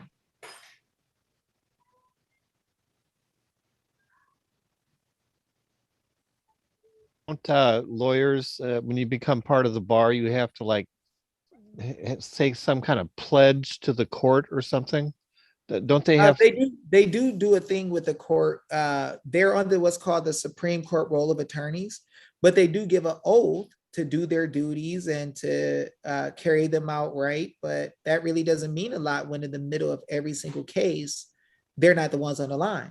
The attorneys sit in the background and tell the judges what to do, tell government officials what to do, but they're not really taking a part in making an oath that they won't break the law when it's the legislature's power they're using.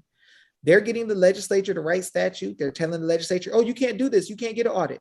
Oh, no, no, no, no, no, no. People can't petition you. Only they can only petition the court. They can't tell you what to do. They're lying to the legislature. The legislature usually is not that smart because they don't realize that they're telling them to do stuff that's maladministration and treason, and they don't know. But they got that act right today, though, because the sheriff inside of Wisconsin said, oh, I don't know why the legislature and other people not holding these people accountable. You're supposed to be writing the statutes. You're letting them run around and do whatever they want to do. So the sheriff gets it. And I'm going to tell you what's going to happen. Because the sheriff gets it, everybody else around the country are going to start to get it. God is letting this thing collapse right in front of our face. The problem is that people who've never been real fighters before don't know the signs of when something is collapsing. Those of us who've been fighters for a long time, we understand what it looks like when the giant is falling. No, I was talking about Dave. I was talking about I once heard that lawyers like make a like an oath that they can't go against the courts or something like that. Yeah, I don't talk about stuff I can't prove. Yeah. So a lot of that stuff is conspiracy theory. Yeah, I don't know. I just heard that. Yeah, and what happens is whenever you say something you cannot prove. No, you don't want to do that. So what I do is I don't say stuff I can't prove. Yeah. I show the stuff that I say every single time, and there's no judge, no attorney, no government official who will ever defeat me because I don't guess. Right. So when we have a battle, I tell them what I'm going to do to them, and then I do it. I say, I'm going to show in front of everybody that you don't know the law, and then I prove it. Right. So this is the confidence that everybody has to have. So what I wish to never do is talk about stuff that I don't know. No. That's asking you what you thought. Yeah, I don't really think about stuff like that. I don't. Right. Like people say, well, birth certificate makes you a slave. I'm like, shut the freak up. Show me where it's written. Right? Because people say a lot of stuff that they heard other people say, and that makes them lose because it's too easy to read plain English and prove what every constitution in the whole nation says. And I'll destroy you with that. Could I ask, Dave, how many states have constitutions like the four that you were citing from? All of them. All of them. They're all worded like that. Not exactly like that, but enough to destroy any day of the week. I will go to any state and destroy any government in less than 3 questions. I'll beat any government official from any state constitution ever. That's interesting. Yeah, they swear to stuff that they never tell you about, and then they never get called on it, and then people think they're smart because they say they know the law. Right. But the highest law for them is what's in their state outside of the United States Constitution, and they will never, ever, ever, ever fight it. So I ask them openly, I dare you, come live with me. Say some stupid stuff in my face. I dare you. And then I destroy them in front of everybody peacefully. And people start realizing real quick, these government officials don't really know what the freak they're talking about. The attorneys are lying. And that's why after any one debate that me and any attorney or government official ever had, they don't come back. And anybody here, the 380 people watching on YouTube who know me will tell you it's the honest to God truth. And I'm not being cocky. I'm just saying they're that weak that a dumb dude from the ghetto can beat them with ease. But is there anybody else who has any questions? We definitely do need to start planning stuff in the group if you guys wish to, and make stuff happen. You guys have enough people there. You guys have the ability to take stuff back. New Jersey, if you take stuff back, what's going to happen is the rest of the states are going to have a ripple effect. So you guys got all these people sitting there. You got Georgia, who brought some smoke, who are waiting to take things to the next level. Every state that starts to hear and see the truth starts to help every other state. We got everything done that we need to get done in Arizona. We're helping Georgia. We're helping Michigan. We've helped Ohio. We've helped Nevada. We're not done yet. But what we're going to do is, for anybody who will be consistent with us, we will push their government officials to do us right. People saw Josh, me, and Candace dealing with Boucher. I call him Bobby Boucher, Burchett or whatever his name is, and in Georgia, he tried to do a video trying to counter what we were saying. And he got defeated so fast, he pulled the video off of Facebook because he realized I shouldn't have said that because they really know the law better than me. He tried to lie and got destroyed. And we got these strong fighters in Georgia, in New Jersey, in Pennsylvania, Ohio, Nevada, and Wisconsin. What you got to understand is, though, the people with the most smoke are the people who don't quit. Like the young man said, eventually they're going to break. We knew in Arizona, oh, if we put you in the right position, you're going to break and you're going to tell on each other. And that's what's happening in Wisconsin now. They're starting to tell on each other. And if you remember in Georgia, when Candace came out and started talking about what was wrong, Georgia started telling on each other and talking about criminal charges that they have never talked about. Just like Josh said, the attorneys and judges clowned in Michigan and would not hear anything that Matt had to say. And they literally said on video, we don't know what statewide audit means. I'm like, y'all got a courtroom full of lawyers and nobody know what statewide audit means in plain English in Michigan Constitution. We actually showed them that and they didn't know what statewide audit meant. One man has the right to get a statewide audit. They act like they didn't know. But then after all the court cases was lost, everything fell apart. We went to the legislature.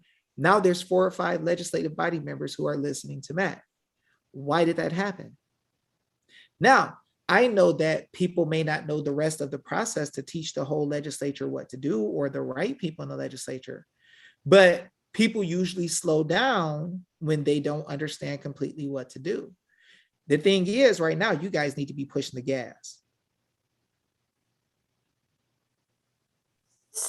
So our next step would be to write our notice, our affidavit. Yes, ma'am. No, your notice, you can submit new affidavits and you can submit the affidavits that Christina set up already, the attorney. Okay. But what you want to do is write a notice, talk about the new audit, the new election, talk about the old election, and talking about having access directly to the grand jury. And that will blow their backs out. You'll see they'll start getting fearful immediately. And so can we set up a class to be able to write that? Yes, just get with the 50,000 people or the group, tell them y'all want to get rolling and want to get started, and say, let's get together and do a class with Dave and Josh to make our notice. If you want it done before this week is out, if God lets me live, I'm down to roll, right? I'm down to destroy the deep state. I'm not waiting. I'm not playing. I'm ready to fight when everybody's ready to fight. So if y'all want to get that smoke going, we'll drop that fire. Look, when the affidavit mamas wanted to go against the school board, right? They started doing affidavits and notices, and the school board called the news media to try to make sure the news media would try to shame the affidavit mamas. The affidavit mamas were challenging the school attorney, everybody. One lady went at the news media and was explaining to them what was going on. Then the school board thought they were going to call the DOJ and the FBI. We did notice to the DOJ and the FBI and Jim Jordan.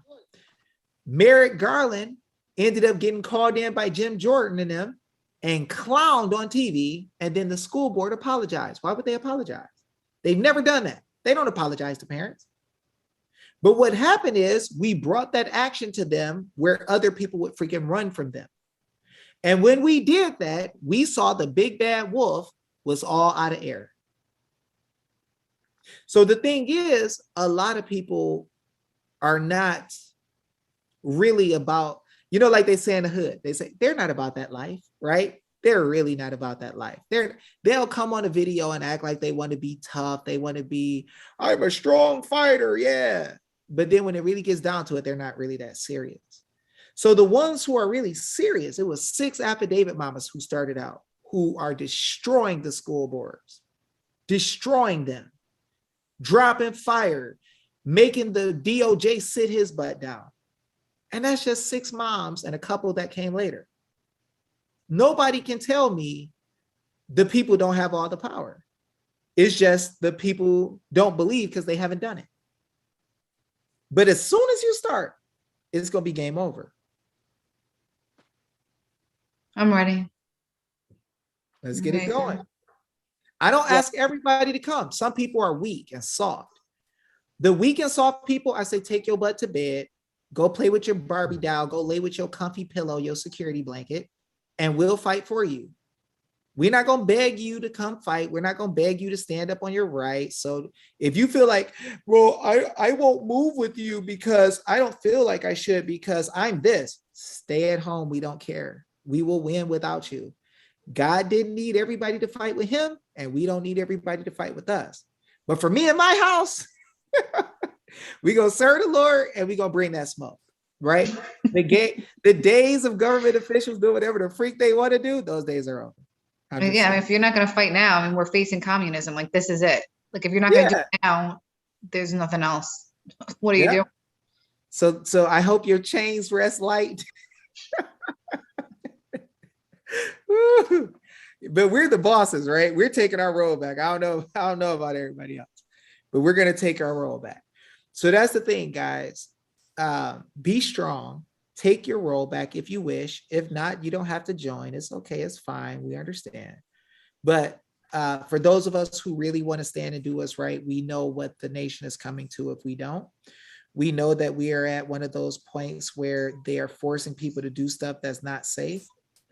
We know that people are seeing our friends die and get hurt over stupid things that we have never needed in history, but now we magically need now, or we're going to be in trouble, even kids who don't get sick. But people are just looking in your face and expecting you to be stupid and expecting you to accept and take anything. And they play off of your fear, and we shouldn't be so fearful.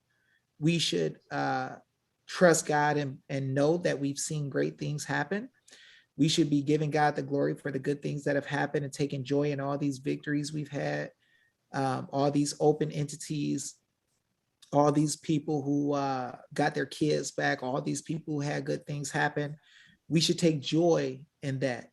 And there is no reason to doubt and to be fearful when the dang law says you own it. You have all the power. You regulate. You tell them what to do. There's no reason not to. But with that being said, is there anybody else that has anything for me or would like to say anything else? New Jersey, I believe that you are going to do powerful things. I pray to God that you stand strong. I believe that the people in the rest of the people who deal with me in America will be right by your side, dropping smoke and fire with you. Not with you, with you, right? That's symbolics for we rolling with you, right? They will be there with you, and we will support you, and we will be there along the way.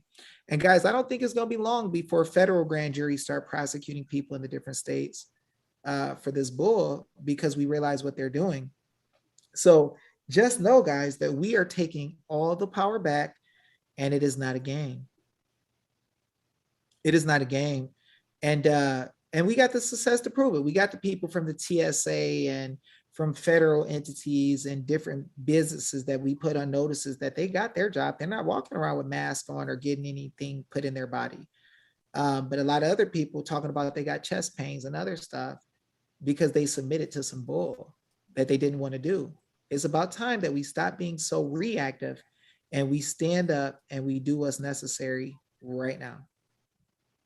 But that's for those who want to. Everybody else, like I said, you can go get a security blanket and go chill and relax and hide. And when the smoke clears, we'll bring you your spoils and we'll bring you your cut when we're done. We're ready to fight, David. We're ready. All right. So get the group ready. Ayla, you tell me when you want me and Josh to be there to do the notice for New Jersey. And then we'll freaking bring that smoke that same day, finish the notice in the group, have it ready to knock people out with. Right after that, we can get with Heather in Virginia and ask her to turn it into a job form so all y'all can sign it online too and mail it in. Don't be lazy. And mail it in. And we can bring that smoke and we can have fun. That's what it's all about. Yeah. Perfect. Fantastic. We appreciate you so much. We love you and appreciate you, and we know all the good that you're doing across the country, and we're thankful that you're here for us. Hey, It's all God. I'm a small fry, but you got to realize David Jose and Josh Barnett are nothing without all the amazing people that God has allowed us to meet, who are strong and talented and powerful, who are made for such a time as this. You guys are made for this time. You're not made the way you are for nothing. The family members who ain't paying attention to you because they think you're crazy for standing up, and the old friends that knew you that don't want to talk to you anymore. You walk down the street, they start looking the other way like they don't see Yeah. We have a neighbor like that. yeah. They don't even look at us.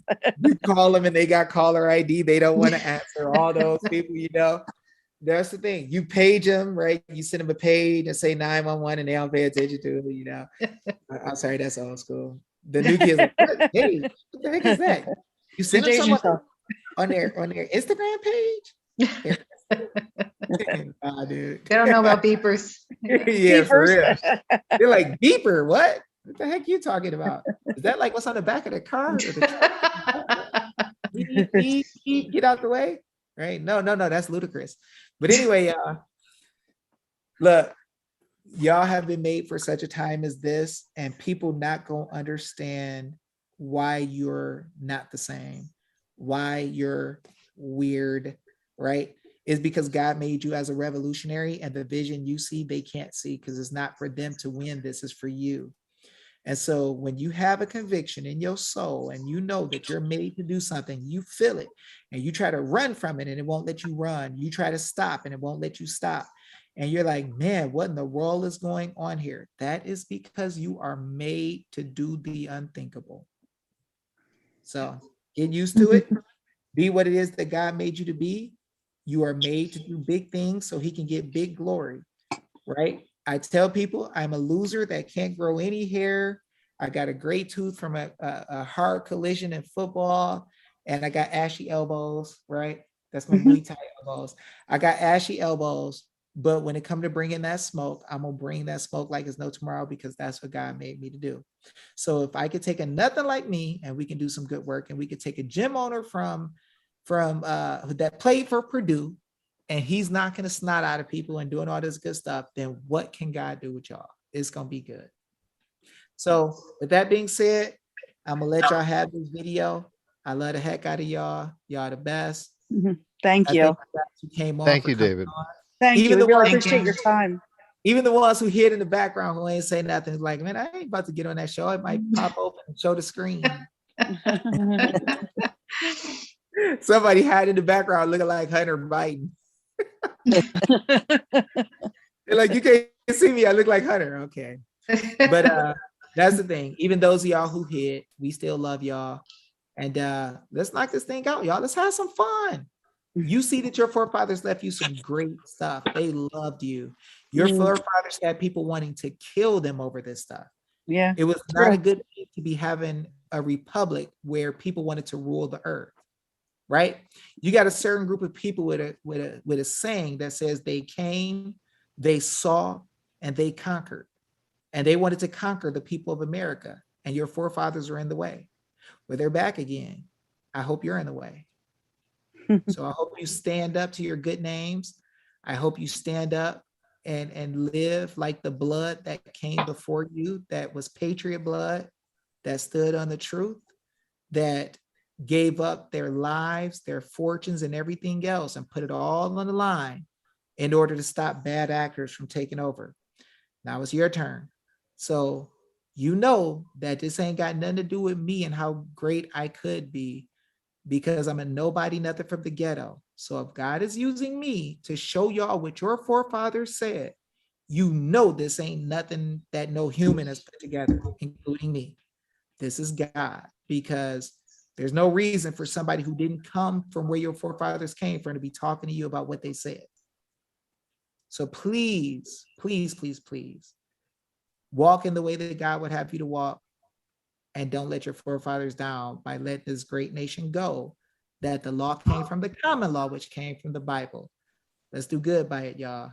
And with that being said, I will let this video go. It is yours. I love y'all. Add me to the group if I'm not in the group so we can have a field day and we can get ready to knock this thing out. Ayla, you let me know when you're ready to go. I'll tell Josh, and we're going to bring that smoke.